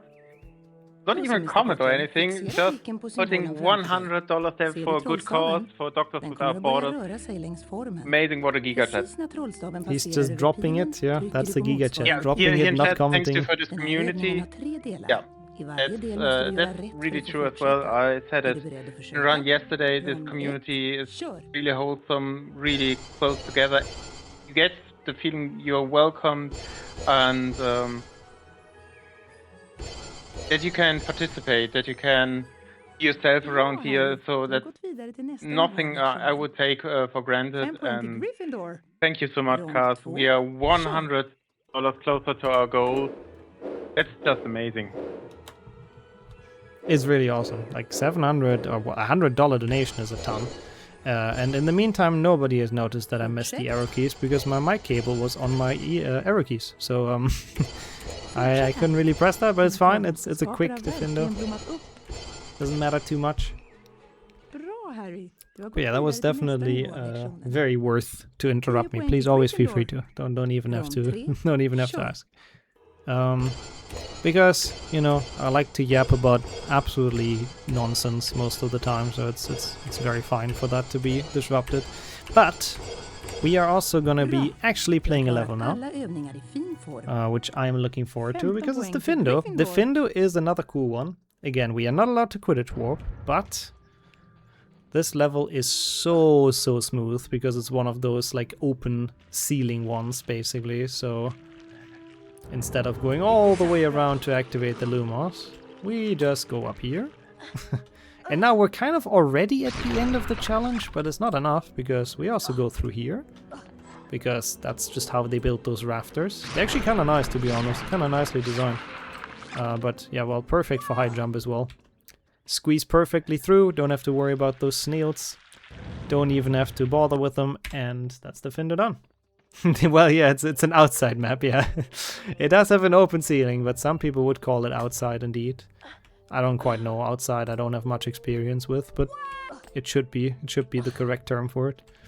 Yeah, this is the better way to boomslang, of course. Don't have to go all the way around either. So instead we just have a very safe path towards boomslang. In this level, sometimes I struggle with. It's not really that hard, yeah, because it's also an open ceiling one. It's once again the outside. But this, like, barely makes it. Ah, yeah, see, that was bad. Like, you have to, it's kind of like a Minecraft jump when you have something above your head. So, you have to, like, jump in a really weird, awkward timing. Because if you jump too early, you hit your head. If you jump too late, you don't make it up.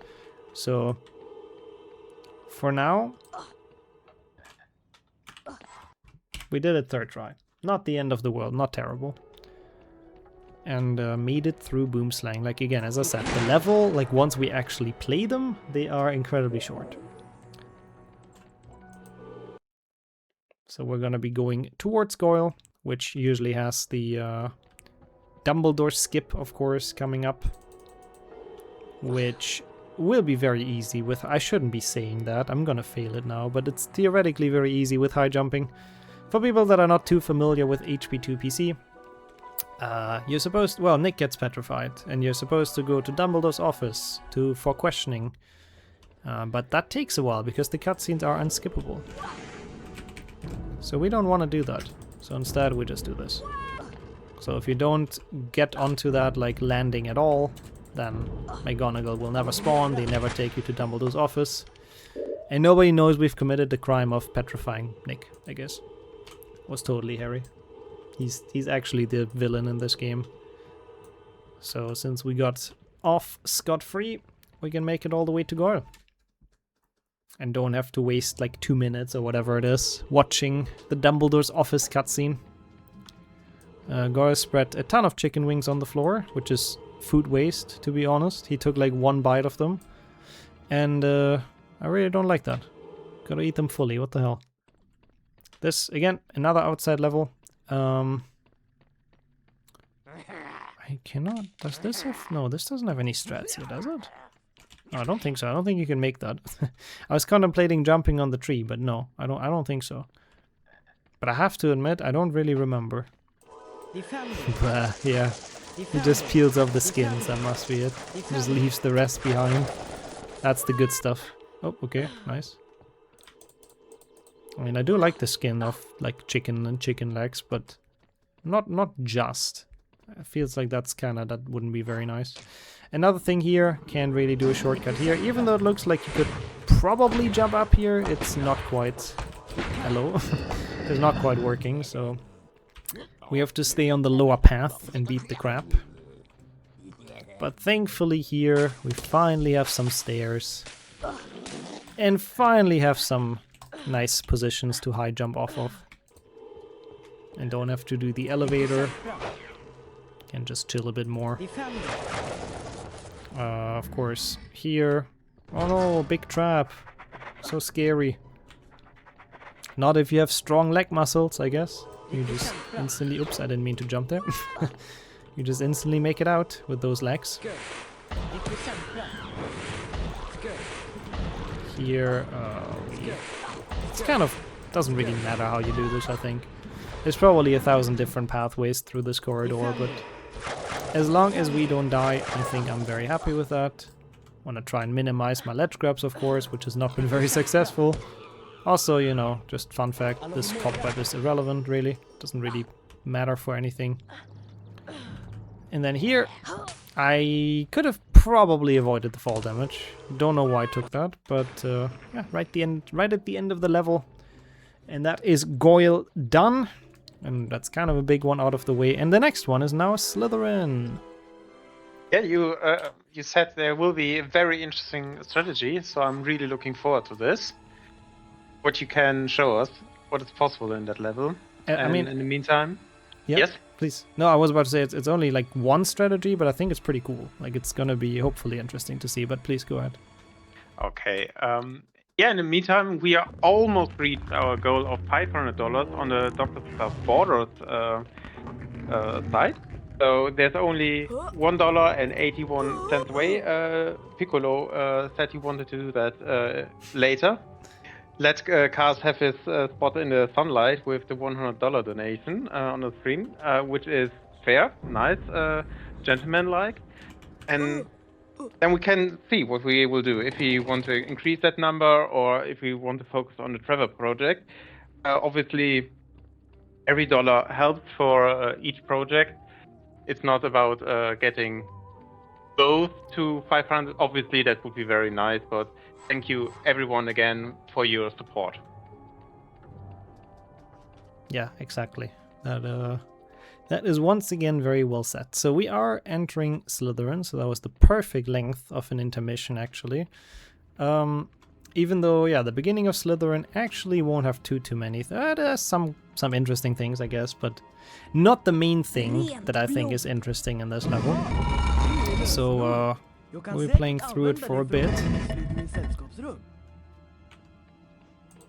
Yeah, it's actually a very important thing that the chat points out as well. Especially, I mean, the runners as well, of course, but especially the people that organize all of this, host it, restream it, do the tech and all of that. It's a lot of work. I know that from previous years when I was part of the organizers. It's been a bit ago for me now, but it's an exhausting weekend if you're on that side of the team, basically. So definitely big shoutouts here. For some reason, there's a very easy wall walk that you can just jump into, kind of get it 100% of the time.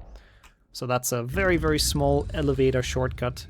Of course, the bridge is unsurprisingly very easy if you have high jumping. Hello? If this, I have to jump on this? Well, it's easy if you know how the mechanics work, I guess. If you understand this game, it's easy. But yeah, unsurprisingly, bridge skip is kind of free. And now, this is where, in my opinion, the interesting part comes in. Because, you know, we're getting to the Slytherin common room. You would probably expect me to go all the way to Malfoy and to go up to the dormitory, and it just takes so long. But thankfully, the devs were very lazy when they hit the exit trigger for this level. And they put it right here. So that's Slytherin done. That's the trigger that plays when you're supposed to finish the level. And they just put it barely out of reach for like a normal jumping person. But since we're not a normal jumping person, we can just hit it. So it's kind of similar like the end of, compared to the end of HP3 when we do the requirementless skip in any percent runs. It's also another trigger they just left in the air. They were a bit sloppy sometimes. Building the games, but yeah, I'm happy. I'm happy to see that it's been a couple of people's first time seeing that. That's why I thought Slytherin would be interesting. It's a bit like Angel of Darkness as well. Yeah, oh my god, Angel of Darkness does this all the time as well. But yeah, it's a very free skip. Same as Nick's skip is free. There's a lot of skips that are very free in this run, which is why I submitted it to Potterthon, because I cannot do hard stuff. So I'm very happy to play the more chill things. But yeah, we have more spell learning. So one more time sitting through this, which is, yeah, well, not very fun, but it's the last spell learning block, so we will survive.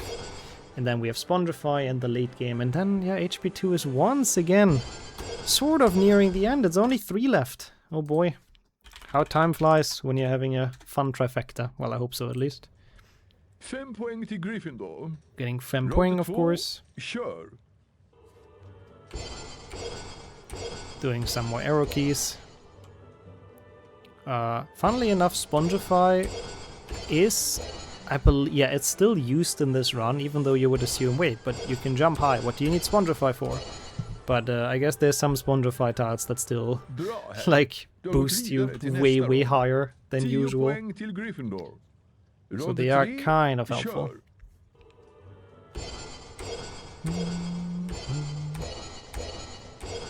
We are indeed very live. The lifest. I don't think that's a word, but yes.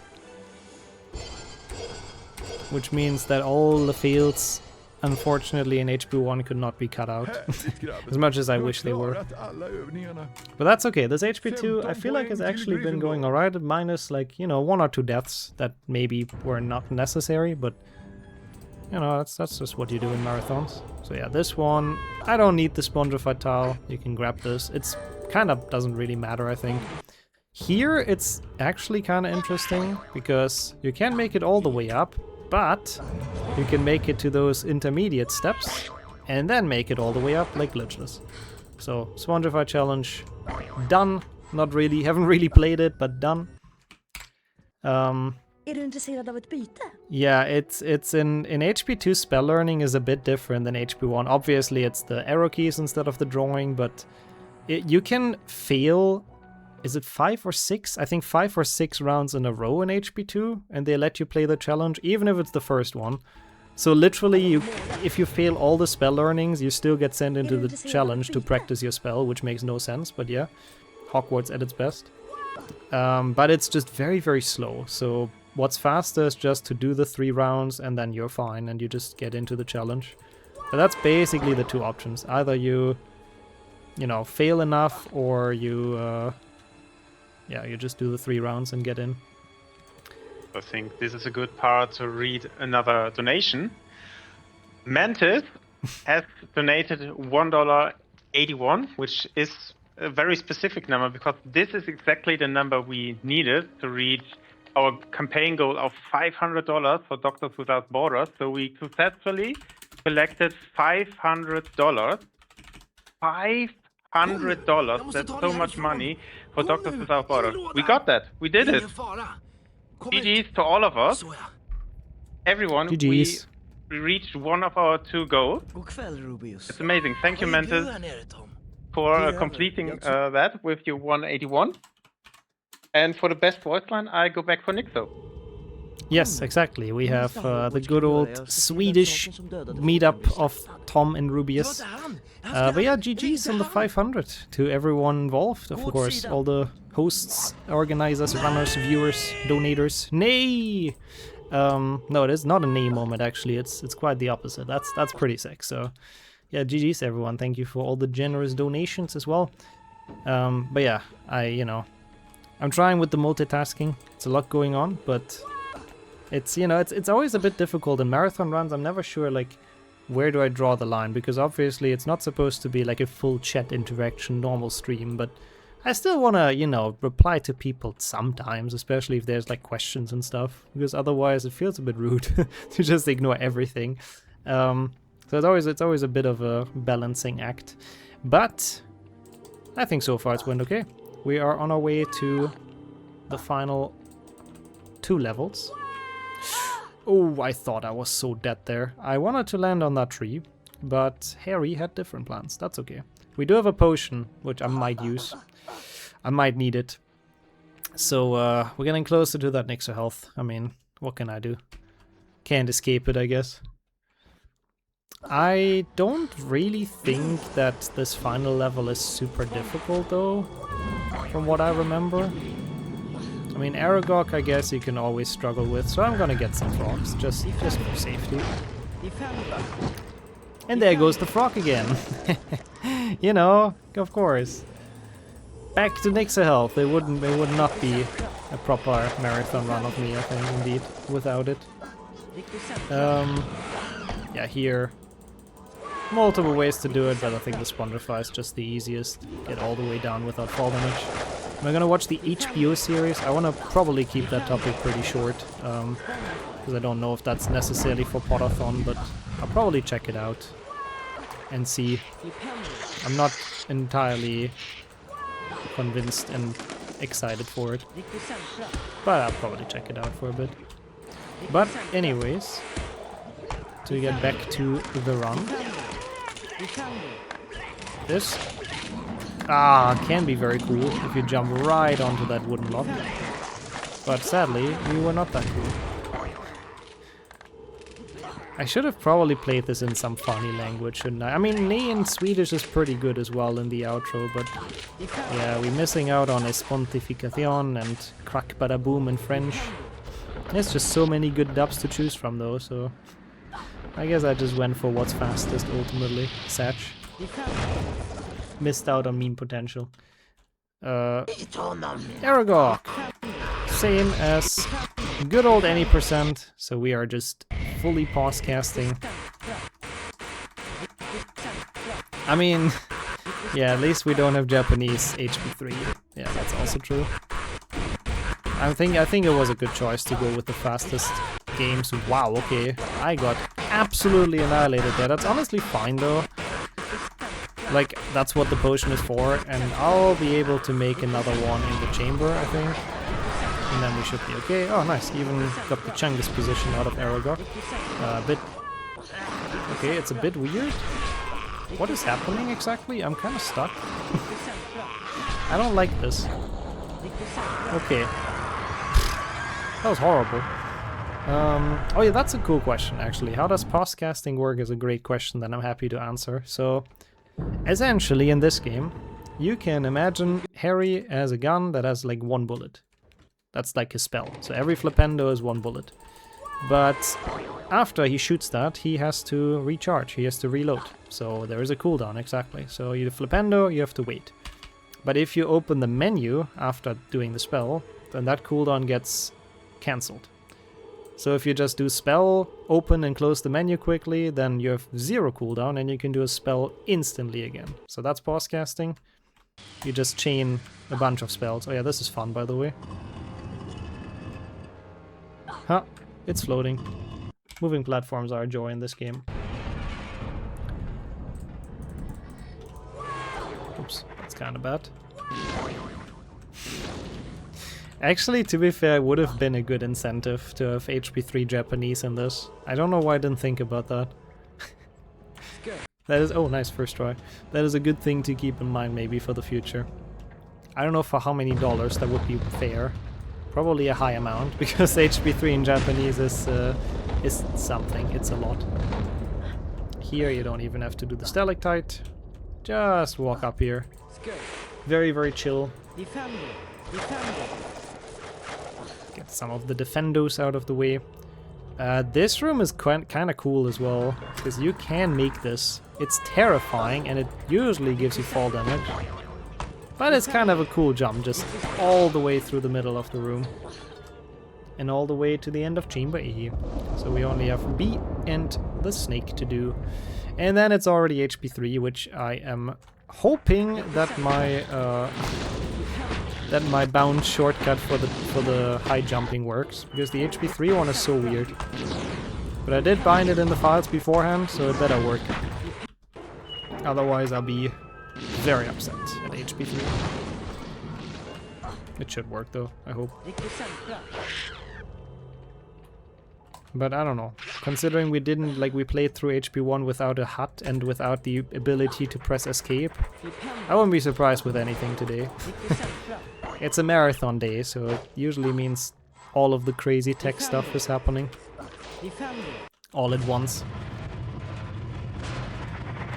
Oh yeah, Carp is cool. There's a lot of actually kind of cool segments in HP3 as well. It's probably, I have to warn everyone, the run I know the least well.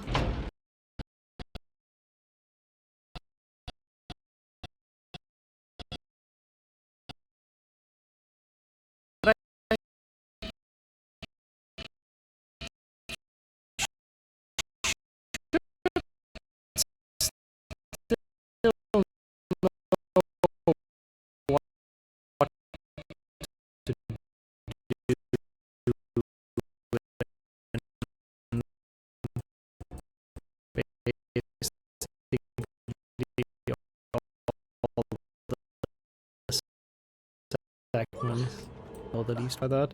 but that should boost through funding.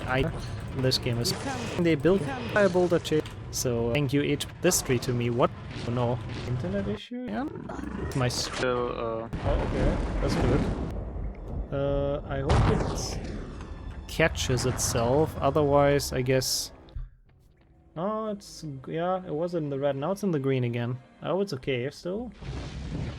Seems okay again. I hope we're back. I don't know what happened there, to be honest with you. Very, very small drop of internet, I suppose. I hope that does not come back. I'm very sorry about that. It looks good. On my end, it looks good now, at least. So there shouldn't be any more issues going on with it. I mean, I don't think it was the internet here. It's like we had issues sometimes for like tournaments with the RTMPs as well. Sometimes they tend to just randomly die for a bit, which is fine, I guess. It shouldn't be a problem. If it gets too bad, I'll quickly restart the stream, go to a different server or something. But yeah, it should just hopefully stay like this. While we beat this snack, I am way too close. Oi, oi, oi. I did not like that. That's why I made the other potion, because this fight is horrifying.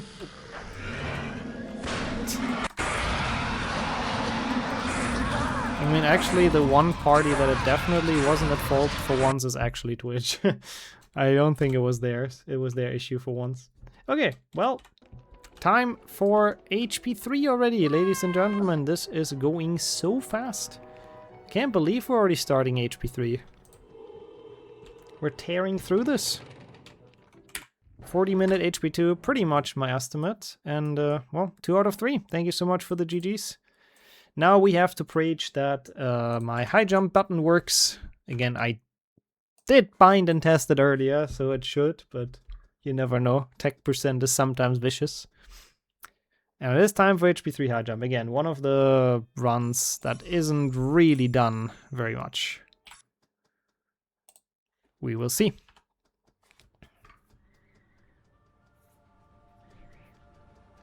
For now, we start with the beautiful cutscenes of this game, the classic exclamation mark train. Sirius Black has once again escaped the wizard prison Azkaban, and he's killed 13 people. Well, maybe he gets a new record today, but I think it's 13 people with a single curse. It says here that Sirius Black So crazy, freaking Pettigrew, man. Not okay. No one's ever broken out before. Thank you, yeah. I appreciate all the praising, that the buttons work. Single curse. Well, at least we'll be safe at Hogwarts. What's wrong, Harry? What's wrong, Harry? I overheard your He's dad about to talking say the about biggest Sirius lie of Black all last time night. in a bit. The Ministry of Magic thinks he's after me. Black's escaped to come after you. Oh, Harry, you'll have to be really. Wait for it. He's gonna say it now. Don't go looking for trouble. I don't go looking for trouble. Trouble usually finds me. Sure, Harry. You've never gone looking for trouble. When you protected the Philosopher's Stone from Quirrell and Snape, didn't go looking for trouble, of course. Saving Ginny from the Chamber of Secrets, totally. He didn't go looking for trouble. It all just came to him. He had no chance, no choice. He just had to go. Okay, well, I guess we start with testing out if the hotkey works.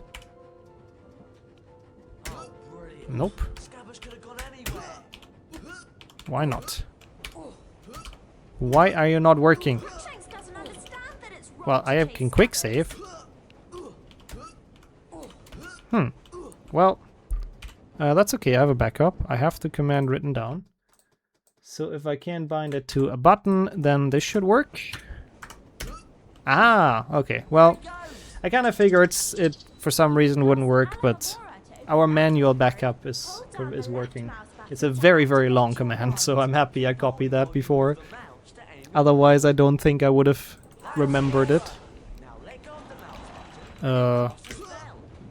Don't even have to do the easy Scabbers skip. We just jump over the cutscene at all. Nope, did not get lucky with that, but it's fine. Did not get lucky with the buttons, but it only lasted like 10 seconds. It was worse than HP 1 having to go into debug mode twice. That definitely took longer. Sorry. Yeah, we have to push this thing out of the way. Are you sure about that, Ron? How about... Wait, what? Why is... Really? Huh? I'm so confused. Do we have to do it manually? Oh my god, that's so annoying. Sorry, I don't know why it does not want to work with the actual command, but okay. What? I'm so confused. Why can I not high jump? There's usually something about This is... Oh no, there's... No, this is the commands though. This is correct. Oh, come on, tech. Don't ruin this for us. Ah, there you go. Oh, you have to do them at the same time, I guess. I see. That is very annoying. I don't know why it's giving me those issues and why I can't just put them all in at once like you're supposed to, but that's fine. The HP3, the high jump command has always been kind of finicky, I feel like. So I kind of expected it, to be honest. This run is probably, I mean, because of this would be probably invalid, by the way, but I don't really expect to PB, so it's fine. For now, we're on the train, which is relatively the same. Does everyone remember how to cast a pulsar? Since this is kind of just the tutorial. So we don't have to worry too much. Oh yeah, it should go out of debug mode maybe. Okay, Harry's jump height still works, good. I was worried that got reset again as well, but no. If that keeps on working, that's good at least. It should also work across loads. I'm pretty sure. And if it doesn't, I'll yell at the game, and that usually fixes it. But yeah, we are officially, by the way, I think on a good pace for the estimate. Should be actually pretty bang on, I think. And yeah, we have made it to HP3, indeed. Which, yeah, time went by. 2 hours in already, holy shit. Did not expect time to fly this much, but it is actually a fun run, especially if it doesn't go like completely horrendous. Like usually whenever I do a high jump trifecta, they don't go very well. I don't know why, but they don't go very well. Well done. Thank you, Harry. Okay to scream now. Ron, you really do need to work on So your apart accuracy. from tech and apart from some minor things, this has been fine. I love collecting these. We search around enough at Hogwarts. We could find all Also, I'm absolutely not doing that, Harry. Thank you so much for your input. You could skip this card, but Ron just walked through it. I kind of wanted to skip it, but oh well. Yeah, and now we're out of the train and actually going to start with the proper game. That's where the fun begins. When we actually get to do Carpe Retractum. We can use Carpe, of course. It's not like brightness boosting. It's not banned to do Carpe swings. And we will do Carpe swings, but it's gonna be supported with high jumping. I hope this is not too loud on stream, but you guys wanted me to turn things up, so, you know. If your ears suffer from the Dementor, then that is absolutely not my fault. It should be okay, though, I think. Mixing-wise.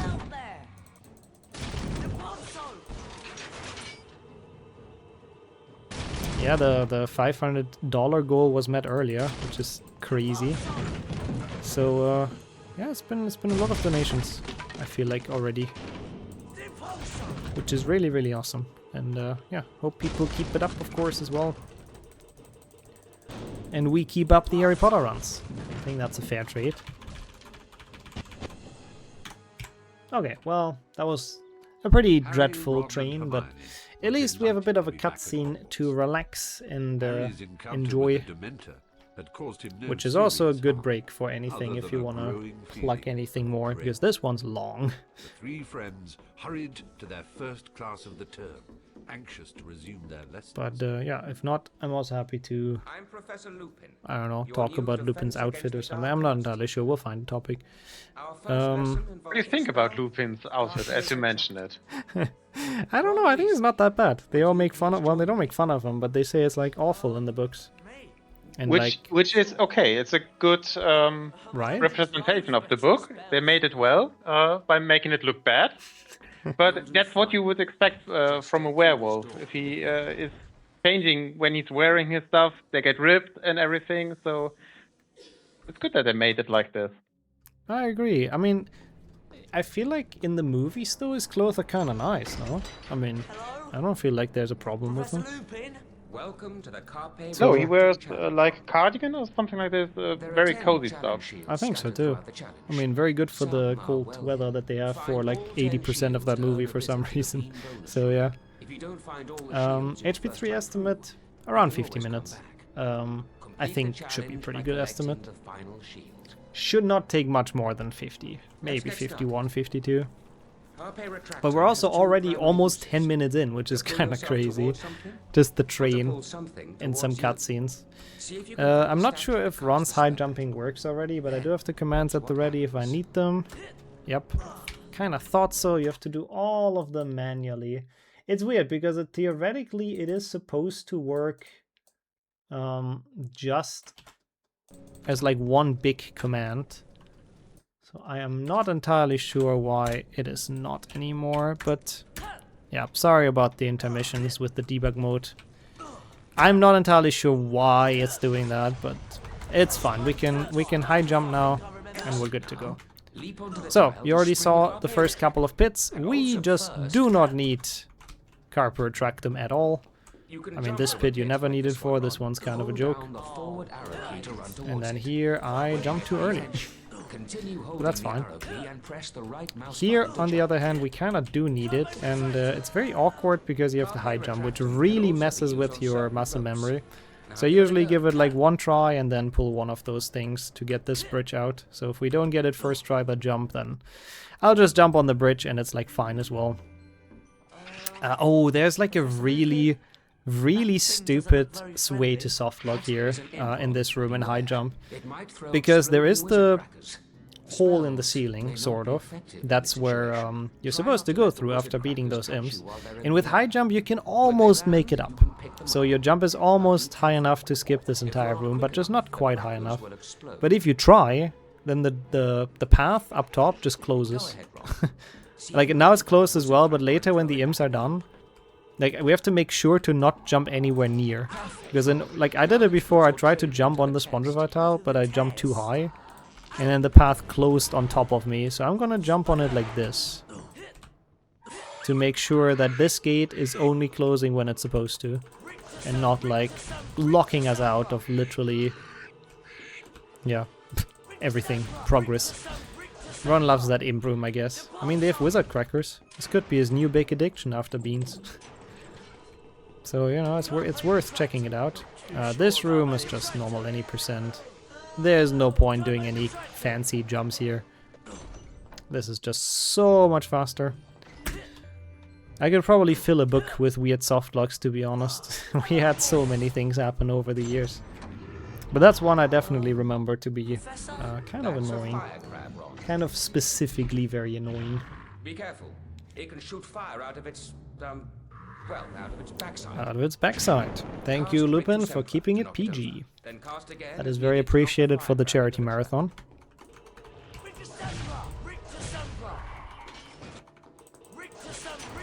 We are getting rid of those. I mean, yeah, not too much high jumping going on. I feel like when it comes to high jump strats, this is probably the weakest of the Trifecta.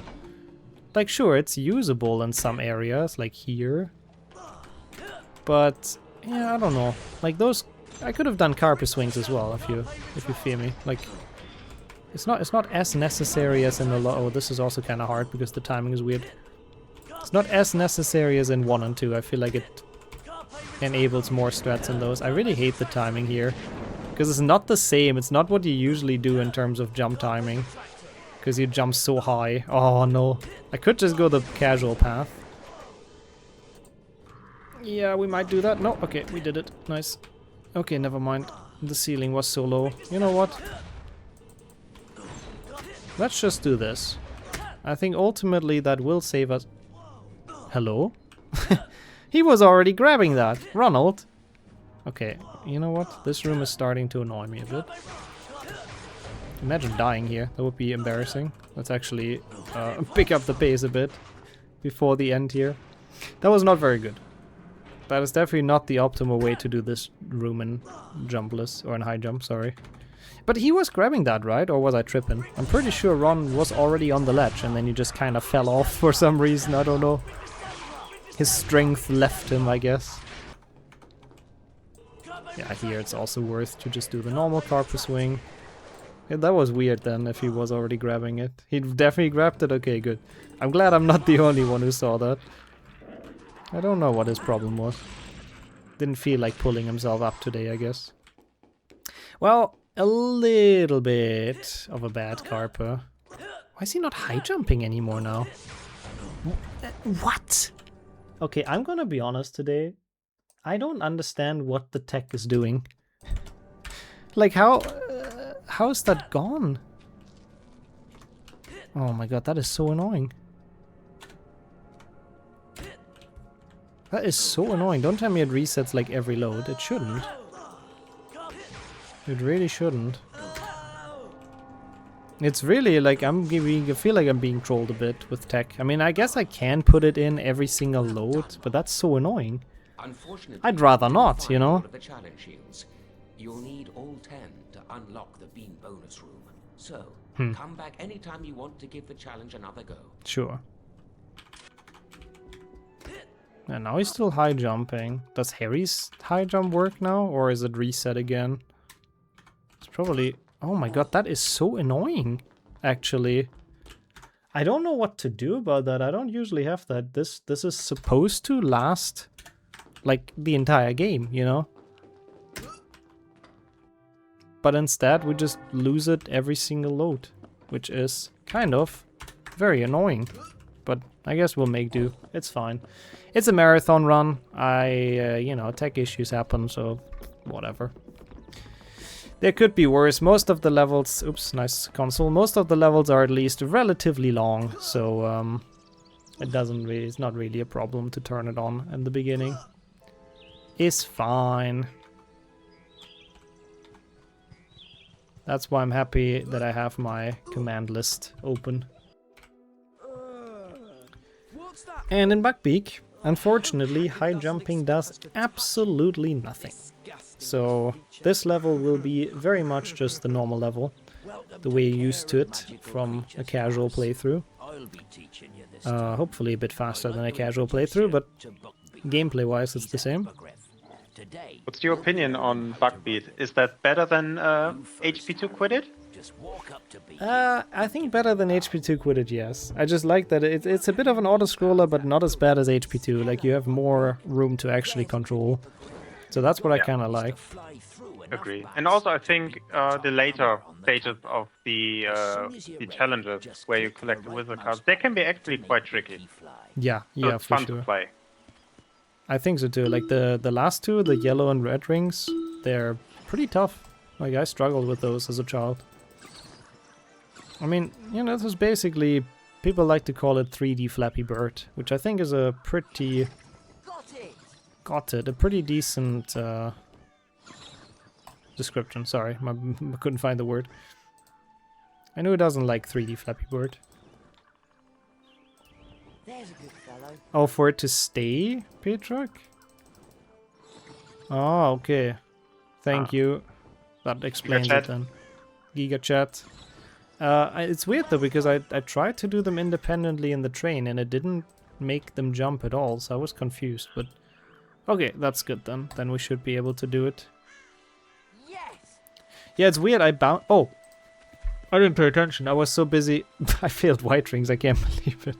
Oh no, live in a marathon. I have to admit, I was completely not paying attention to my rings. I was trying to figure out this high jump command.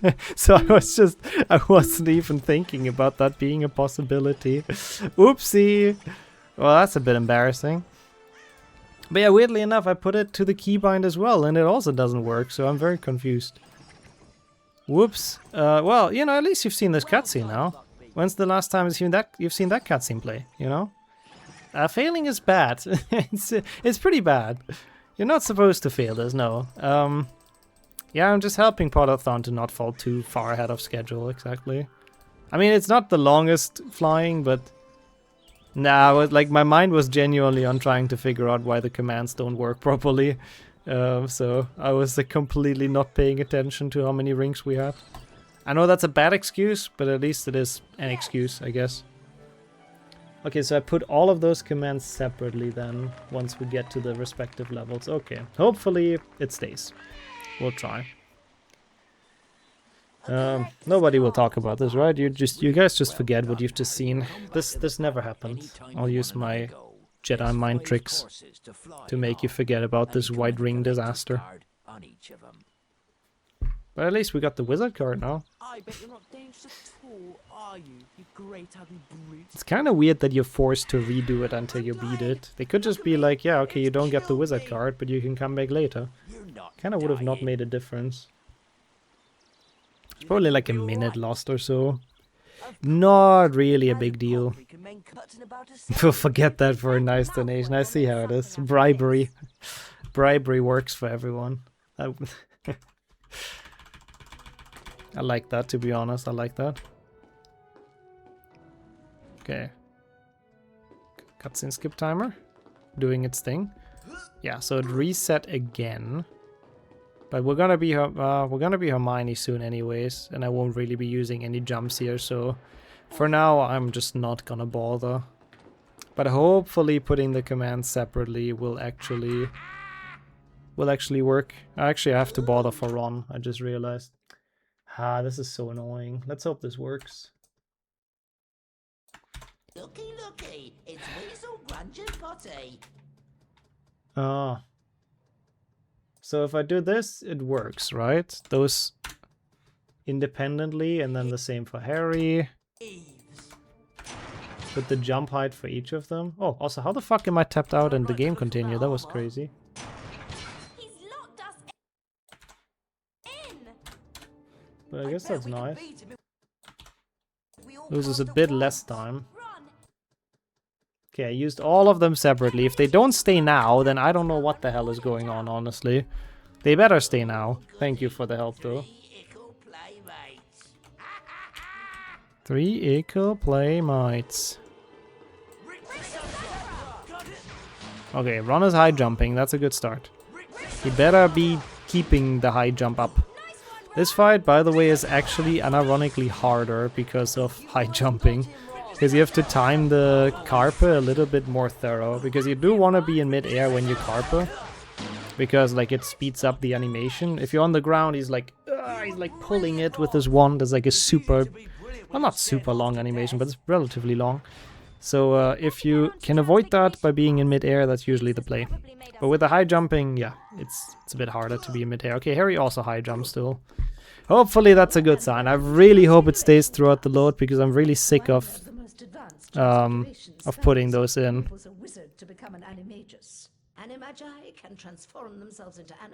But now we have a nice and long transfiguration class with the probably best animation that 2004 had to offer. McGonagall into the cat, and of course, yep, Herm face. Another absolutely peak animation. The bunny, I do believe, does jump higher as well, right? I think so. And I always love how they just talk about werewolves, completely unrelated to the actual subject, that's the word. Yeah, okay, that's the one I put in, Petrarch, thank you. Then it should be okay. Thank you so much. But like, I don't understand why it didn't work in the keybind. Like, I bound this to my buttons before, like, you know, before the run. All of those things. Oh well. Let's begin with the Lapifors spell, Miss Granger. Right. Lapifors. The transformation of a small object into a rabbit. Correct, Miss Granger. Correct, Miss Granger. You have paid attention in the class I've just given you. I guess that's the minimum requirements in Hogwarts. Some people probably don't even manage that. Could be, I guess, yeah. Could be. Maybe Hermione had that question from like a couple of weeks later. Oh yeah, the bunny definitely jumps higher. The time turner coming in clutch, so she can ask that question now.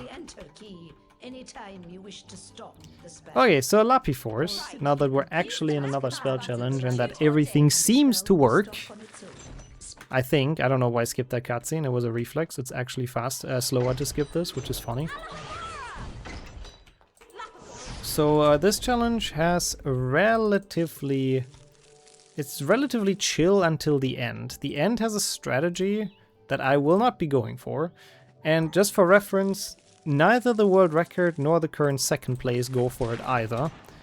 I will explain it and, like, you know, you'll understand what to do, but I do not want to do it in this run. It's miserable.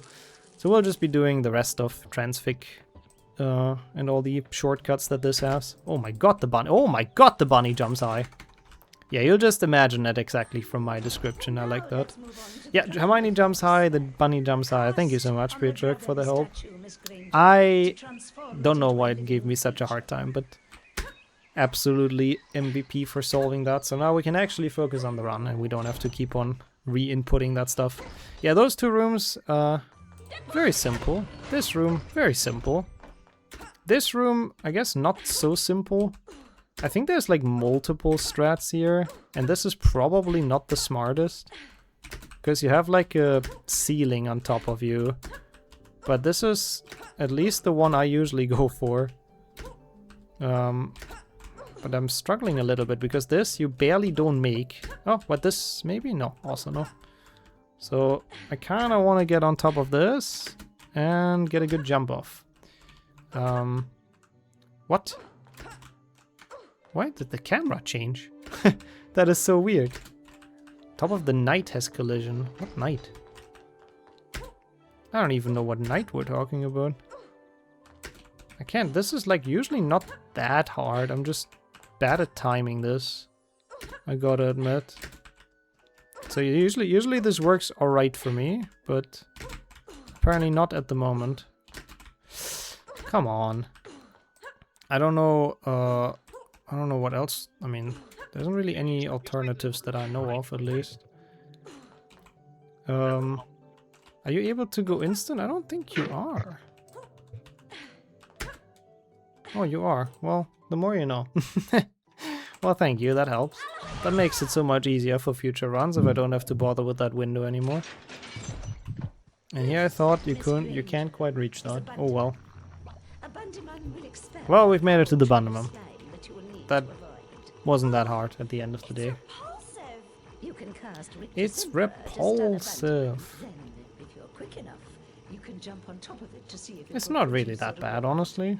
Thoughts on the Bundamum? I don't think it's repulsive. It's kind of a cool creature. I don't know, I want what the devs had, but it's a bit weird. Oh yeah, this shield is fake, by the way, until you actually do the requirements for it, which is kind of funny. Nice, that was a triple. Okay, never mind, that one was horrible, but the first one was cool. Those imps in general, not a fan. So here, this last room, there is a way to angle yourself here and then jump into a wall walk here. But it's very hard. Like, that wall walk alone is very difficult to get. And it requires a relatively specific angle, so I'm not gonna mess around with that. But yeah, basically that's what you do. You jump into that tower, you get into a wall walk, and then you have a ledge on top of you, kind of like what I just did with the window. And you have to jump past that ledge to get all the way up to the shield. And honestly, not doing that is not even that much slower. So I think 9 out of 10 times I would lose time trying that strat. So yeah, that's true. You don't have to do the door jump, yeah. Yeah, that's what I like about high jump. Like, a lot of the strats that are usually absolutely miserable are actually not that bad. Because you can just skip them completely. The entire part that's usually the issue. Well, that was a bit of a bad transfic, though, I won't lie. I'm not necessarily happy with this, but it's fine. How was it? We made it out. That's what matters. You mean the flying, burning... No, huh? Roaring, burned on the village sort of dragon. I forgot the dialogue somehow. It's just a very small transfigured dragon. Oh, shame. Oh, shame. Another emote classic. Surely Potterthon has Oh Shame, right? If that's even still around. That emote existed before I even started speedrunning, so that's like absolutely old days. But I don't know if anyone's ever put that on 7TV after all those years. But we have Quidditch going on, which is thankfully in this game just a cutscene. because, well, most likely, we don't know that for sure, but at least that's the leading theory, that because Quidditch World Cup came out the year before, they didn't want to directly compete with their own game. And if you look at the other games, neither 3GBA nor 3 6th Gen does have any Quidditch. So all of those games only have Quidditch as a cutscene, and apart from that, like, zero playable Quidditch. So I am pretty sure that's like a little bit of a sign that they probably had orders to not make this playable. So Quidditch World Cup does not get, yeah, competition from themselves, basically, which kind of makes sense. So we only see him fall into the Pixel Dementor flood at the floor. Oh well. And we obviously can't bring a real Dementor into the castle. We're going So we'll straight make to do with a boggart. No, what is the spell called? Expecto Patronum. Because this game goes fast. There's no time for breaks, there's no time for plot development and all that. We're just going from one lesson to the next. Mouse button to build the spell's power. You'll see a ring of light move up your arm. For a perfect cast. I always liked this level though for some reason as a child. It feels weirdly cozy and nostalgic. The incantation for the spell is Expecto. It's just like a little challenge. Just your professor teaching you some stuff. Expecto Patronum. Excellent cast, Harry. More like that, Harry. One more time. There we go. Those Expecto Patronum, slightly different mechanic compared to how spells usually work, because you actually have to charge it. Usually you just tap and release for the spells, but yeah. Wait, you're leaving this? Maybe I forgot some things about 3 high jump potentially. I didn't know there's a way to leave this, to be honest with you. Concentrate. The boggart has taken the shape of a I think I've Dementor always just played to play this on your fears. fully. Maybe I missed some of the 3 high jump strats. That's why I said earlier, this is the run that I know the least out of the high jump trifecta, but I just kind of wanted to bring it in to complete the trinity. Oh, you jump back? I see. Well, that is good to know, I guess, for the future. So you jump back on the fence, interesting. Yeah, no, I don't think I've ever seen that. Or my memory just completely forgot about it. Since this level is thankfully very short though, shouldn't matter too much for us. Oh no! That's the Dementors down. Ah, we're out already as well.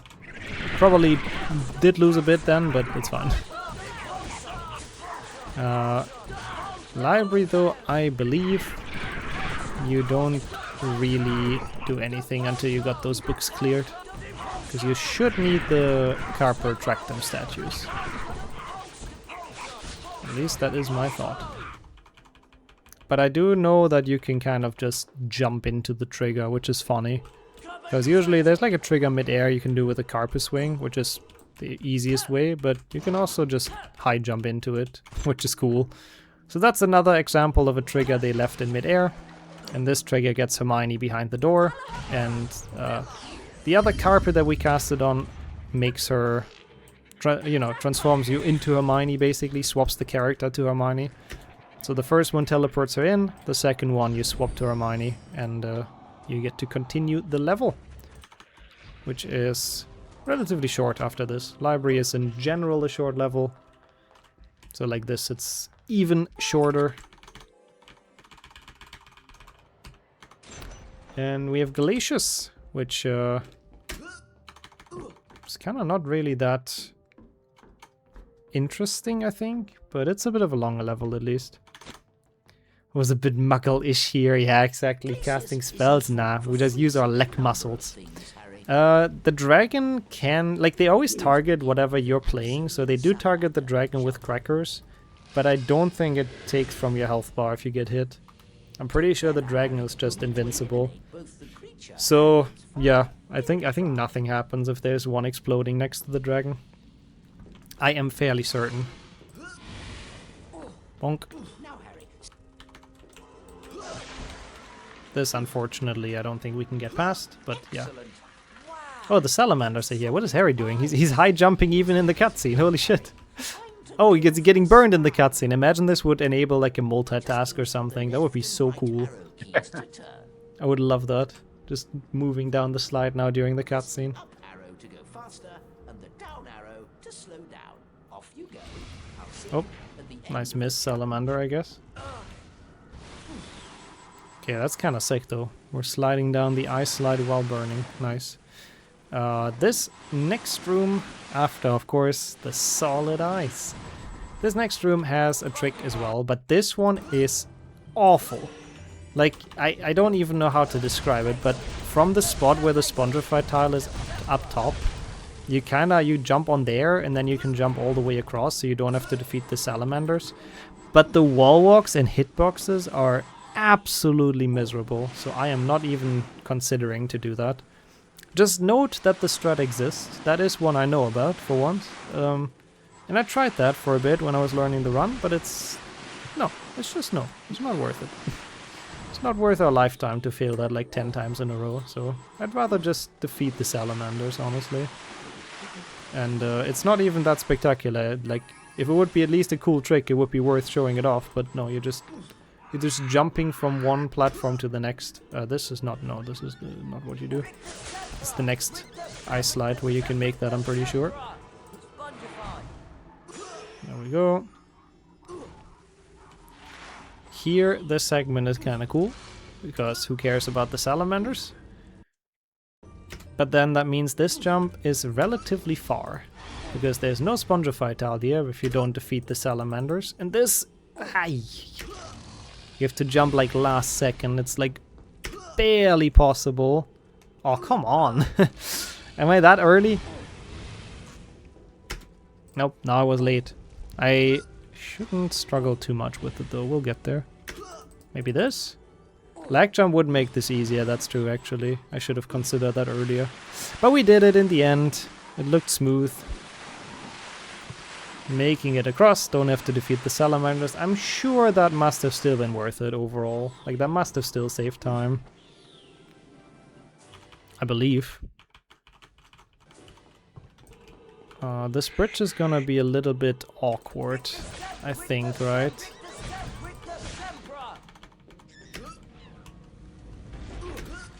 Yep, because you bonk your head, but that's okay. I do believe you can make that first try. But it's kinda, I mean, I guess it's whatever. We can just jump across as well. No need to go to the side rooms. At least the imps are going alright. That's something. Ah, what? How did that explode the cracker? I disagree with that. That shouldn't have exploded the other cracker. I will file a formal complaint against this game for taking away my cracker. Not okay. And now we're on the last slide. And we get more clips in chat, which is always nice. I need to actually look through all of the Potterthon clips, especially like the older ones. There's probably a lot of actually really funny stuff in there. I remember a lot of chaos in Potterthons. A lot of rides. Marathon luck. There's always some stuff going on. It is a very German thing to do. Yeah, that's true. But that's what works. The formal complaint is always the best shout. It's the most effective. Okay, well, I don't think this was outstanding, but we made it out of glaciers, and that's really what matters. I don't know if we had any donations or anything in the past minutes. Because no new donations. Everyone is waiting for the grand finale. That's what I think. Makes sense, yeah. Go out with a bang. So, yeah, we will be swamped in donations in a couple of minutes. Trust. I like the confidence. I hope so too. I believe. You can freeze things But yeah, we have a bit of HP3 left, so there's still a bit of time, of course, for people to donate. And then there's a lot more of the marathon as well. So, you know, you guys have lots of time, of course. But even HP3 is nearing the end, you know. In less than 20 minutes, you'll already be rid of me. Which is kinda, I mean, it's sad for me. Not sure if it's sad for the rest of the people, to be fair, but... I have to say, I had an amazing time. I'm already gonna say that, so... Thank was you for anxious to hear the accepting outcome both of my Buckley's kinda stupid submissions, to be honest. Like, they're objectively silly runs, but I hope silly runs that were fun to watch at least. Poor Hagrid. They've carried But out the thankfully we still have a couple more level. It's Scabbers. And some of them have pretty cool strats, I think. At least the last level has. Does Willow have anything? I don't think so. I mean, Willow never really has anything interesting. Also, thank you, that's kind to say. I will be very happy if it was fun. I've got you, You naughty rat. Oh,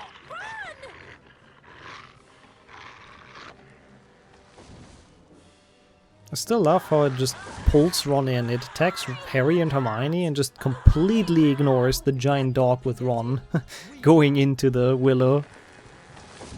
I guess it's just like it can only slam in one direction apparently. That's kind of... I mean, I don't know, that seems kind of useless. If that's your defense mechanism, then it should be like 360 degrees at the very least. Oop. Hello, skeleton. Yeah, this level, since most of the spots are either blocked or have a ceiling above you, I don't think Willow has anything very interesting going on, unfortunately. But that's okay.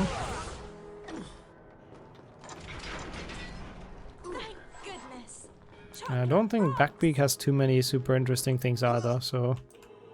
We're banking on the... Oh yeah, I need to push this, of course. Imagine knowing how the level works. We're banking on the finals to be smooth and fun. And they definitely have some strats. But for now, we get through this kind of excruciating auto-scroller of a level. This must be my least favorite level of this game. Or the train, I guess. Wow, that's kind of crazy. $150. A bit more even than $150. Nice. I think we started the day with 350, 370, so yeah, doubled that number today. So especially after Card Donation, we're really good on track to reach our goals. Yeah, $100 of course helps a lot with those goals. So that's very awesome. And I mean, there's still a lot of the Saturday left and an entire Sunday as well. So don't forget about that. If you want more Harry Potter content, you'll definitely get enough, I think, on this weekend. Oh, there's several more donations to collect. Perfect. That is a very great Moody impression. Thank you very much. Also, you can jump through the fireball, by the way, like this. It's no effect. Hermione cannot spit fire all of a sudden, even though that would be cool, but sadly not how they coded it. Oh, what the hell is that hitbox? Yeah, now finally Hermione can jump. Finally. Yeah, like it's actually an interesting thing in this game. People were very surprised when I talked it on my stream like last week at some point. But in HP3, the characters have different jump heights. And Hermione's jump height is so low, like I don't know why. Like Harry and Ron jump pretty normal most of the time. And Hermione's jump height is super low. And for some reason in all level that Hermione is in, Harry and Ron's jump height is also super low. So she drags their jump height down, I suppose. I don't know if it was on accident. It kind of doesn't seem intended to me. It just seems like it's some kind of glitch going on there. But yeah, that's why when you play Back in Time or also the Willow level, but especially Back in Time, I think it's very obvious during. Like Harry's jumps are super tiny as well during that level. Like the gravity has increased tenfold. So, but yeah, today, thankfully, we don't care because we have high jumping. I wish I could high jump over those over this grate up there, but nope. Unfortunately, that is a very solid one. So we have to defeat the skeletons. No way around it. So yeah, Willow, high jump, honestly pretty boring. Kind of nothing crazy. Wee! Yeah, they're all very much wee, I think.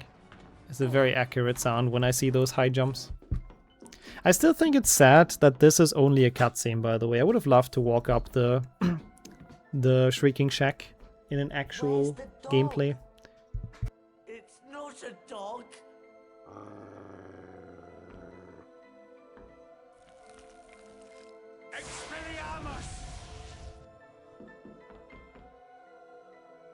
There's no need to be afraid.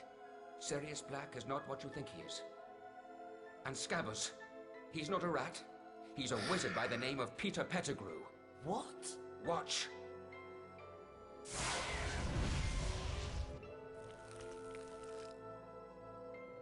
I can explain. Pettigrew's an animagus. It wasn't Sirius Black who betrayed your parents, Harry. Okay, had some water here now as well. So I'm back and ready for the final couple of levels. Refreshed for the grand finale of this game and this category. I hope our viewers are refreshed as well. Yeah, it's a good, like those long cutscenes are perfect for any kind of drink break and whatnot. Getting everyone their energy back, and it was a long category for sure. Like Trifectas always take a bit. I don't know. I mean, I think the longest run in this marathon is probably HP4 Insane %, I suppose. Or maybe no, it must be. Let me look that up. We should have be. the insane % estimated with 4 hours and 40 minutes, Yeah, that's a bit. and that is They've got indeed the longest estimate we have. The second longest is 4 hours flat, which is Hogwarts Legacy Kill Ranrock %. That makes sense. And then, am I third? Do I make it to third? Let me look. What do we have for this run? 3 hours? No, you are beaten by Lego HP 1 to 7. You did No levels early on Sunday morning. right. Oh, they do 1 to 7. That's sick. I thought they do 1 to 4, but that's sick. There's got to be a way out. But that's actually a run to watch for sure, honestly. Like, that's super, super cool. You have to get early. It starts at 7:40 in the morning. But other than that, yeah, that will be very interesting. Yeah, I mean, it's a longer run, so I guess even then you know, even if you miss a tiny bit, you should still be able to see a bit. But I think that's gonna be cool. Like, Lego runs in general are crazy. There's so much tech in them. So many cool strats. If you've never seen a Lego run, honestly, like, really go and check it out. They're really, really cool. And then HP4 Insane % I think is tonight with Blaze and the podcast team, which you can still donate for. What do I even have to do here? You're doing my job perfectly. Yes, as you said, HP4 same % is going to be the last run of the day, starting 22:20. And yeah, with the podcast team, $5. You can ask a question. I think we haven't got any of that, so it would be very much appreciated if we get some of those in. So we have some good commentary during this run, because this is with 4 hours 40 a very long run. So Oh, yeah. I hope we have some creative questions coming in. Yeah, HP4 Insane % is definitely it's a lot of HP4. Blaze loves the game though, to be fair. Like, he really loves HP4 from what I know. So I think he'll be fine. I think he'll get through it like it's nothing. Okay, well, we're getting close to the end of Back in Time. And then I am actually once again looking forward to the final exams, because they have some cool tech. Here I don't remember, I probably forgot some kind of strat as well, I think. But I feel like there was something in here, but let's just ignore that. I really, like, HP3 high jump, I've done like a couple of runs off, and that's kind of it. But I thought it would be cool as a trifecta, you know, so this may not be the most optimal HP3 high jump ever done, but you know, it's still hopefully fun. We're still making some moves. But for the finals, I know for a fact there's some cool shortcuts, especially Glacier's final is very, very satisfying, because that final usually is horrible. One of the worst design finals in my opinion. It's just you cast spells for 6 minutes or something, and that's it. There's nothing to do with Glaciers even. There's one tiny slide at the start, and that's it. So yeah, it'll be very satisfying to do some more strats in that level. I'm not even sure if you hear me right now, by the way, on the stream, because the Dementors are always loud. That is their one job, and they do it perfectly. Apart from that, they must be the easiest boss fight ever created in the history of boss fights, because they do absolutely nothing. Like, it takes so long for them to even get any closer to you, so yeah.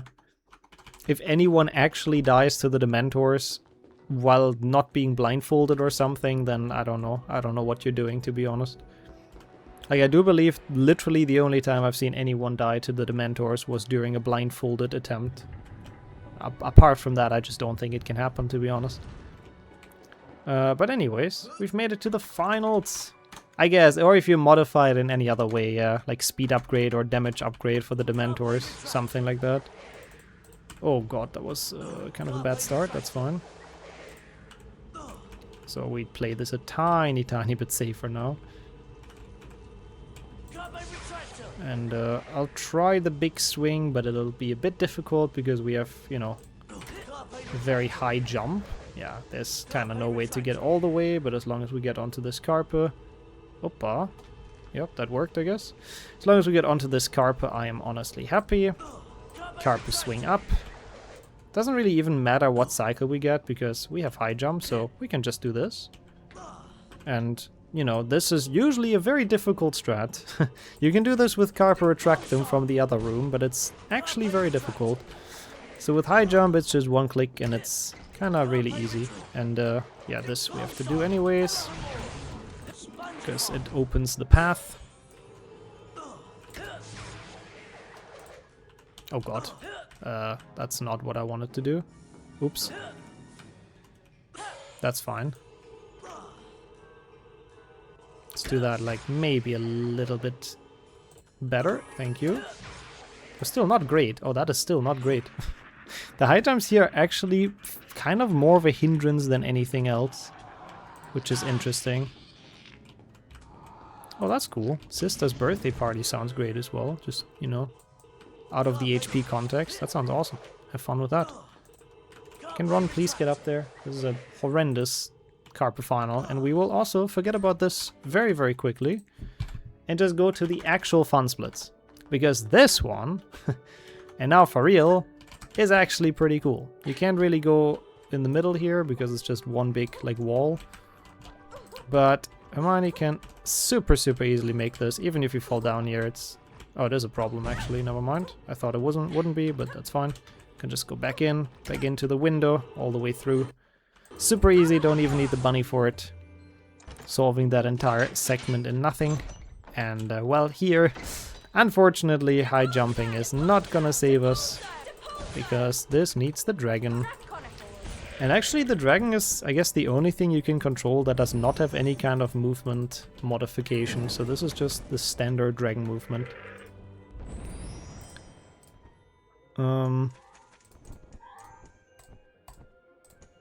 Probably you could have cast, actually. That's a cool idea. Probably. I think there were multiple strats I could have done better in Carpe Final. Also, thank you for the have fun. I am actually having a good time, even though it is still incredibly warm here, so I am starting to slightly get tired, so it is nice that this is slowly but surely coming to an end, but it was a great time. It was a blast being here and hanging out, yapping a bit, seeing all of those awesome donations come in. So I really enjoyed my time. But yeah, we have, again, in my opinion, one of the coolest levels left. Glacius Final will go by in a blink. And it has, again, a very satisfying strat. It's a strat that I think we all wanted at some point as a child, but unfortunately never managed because we didn't have high jump, so yeah. So this is the fire. Transfig done. McGonagall gives Hermione her props, of course. And we are in the final level of this trifecta. Again, can you believe it? It's coming to an end. We have the first jump that usually you lag jump for. Oh my god, how do you not make that with high jump? Wait, how am I not making this? I have high jumping, this should be free. There you go. Usually you need a lag jump to make this, but it isn't any percent the same strat. So you basically fall next to the slide, get teleported up. And then here, this is the interesting part. Because if you jump here, you see how it messes up the floor. And you would think, what does this even do? Well, there you go. Candy. And we're free. So this entire elevator, nope. Only the solid ice part, exactly. The solid ice part I'm a fan of, even though we skipped that as well, to be fair, but only solid ice, no elevator, none of that entire battle royale with the stupid creatures at the bottom. We're free, we're out of it, and we only have to hit the final trigger. One more example of the devs having a trigger just floating in the open, just there. And we can use it to skip this requirement list, but thank you so much for the GGs. Yeah, I love that. The elevator skip is sick. Like, I'm really... time, by the way, sorry. I'm really happy that that one exists. Yeah, there we go. Actually, below estimate by quite a bit. I'm surprised. I don't feel like a lot of this went super well, but it also didn't go horrible. So, not the worst. Oh yeah, no, this doesn't get activated until now, no. So you couldn't, like, get here before. Even if you could clip through the door, it wouldn't really do anything. Yeah, I wasn't really warning. I don't know who's responsible for the timer. It's kind of my fault. I wasn't really warning them that time is coming up. I forgot. But my splits say it was a 2:47:24, so that should be relatively accurate. And yeah, that's it. We have high jumped for almost 3 hours. And yeah, my time high jumping is coming to an end, I think. But thank you so much once again for having me. I hope you guys enjoyed. It was very interesting. I think it was very interesting to see the progression in level design from HP 1 to 2. In HP 1 you could skip here and there, shortcut a little bit, while in HP 2 you could skip whole levels like Scourge. You had a lot more variable strategies. So it was really interesting to see for me. I'm happy to hear. I agree though. HP 2 is crazy broken in high jump, yeah. And even with other skips like triggers in HP3, like in the Dementors, what was written in chat, it's really interesting to see with one thing, with adjusting the jump height, what is possible, where you can go, areas, what has collision, what has not collision, what you can use to advantage. It's a really interesting run. Thank you very much for showcasing that. Thank you for having me. I enjoyed that very much. I'm happy to hear. That's the joy of meme runs. It's always like discovering the games completely over again, basically, and figuring out some new stuff that you didn't know before, basically. So I'm happy to bring a bit of that, hopefully, to some people here today. So you played a lot. You had now almost 3 hours before you played for 2.5 hours. Long day for you. A lot of Harry Pottering. Yeah. I hope we will see you around in chat today and tomorrow. And yeah, you enjoy the rest of Potterthon. Thank you, you too. Do you have any final words you would like to with chat before you head out?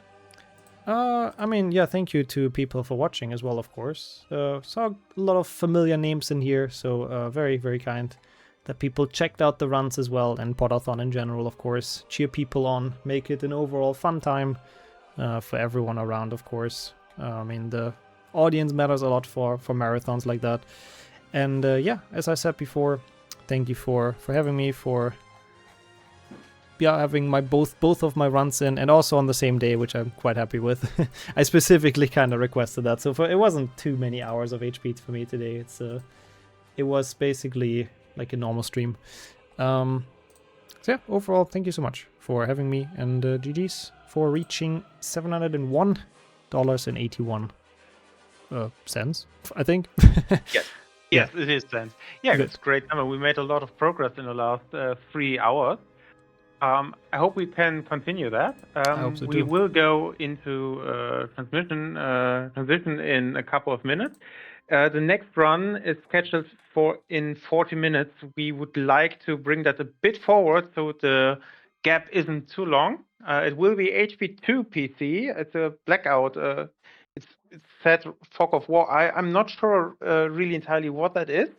It will be a surprise for me. But it will be played by Sheriff and Shamus. And the next host will be Skillet. So that's also a day done for me. I hope you enjoyed the time with me. It wasn't too unbearable. And I will be back tomorrow for the runs of PK and the Lego run. So you will hear me in the morning again. Thank you, everyone. Thank you, Nixxo. Everyone behind the scenes, thank you very much. And we will be back in a couple of minutes, hopefully, with some HP2. Bye bye.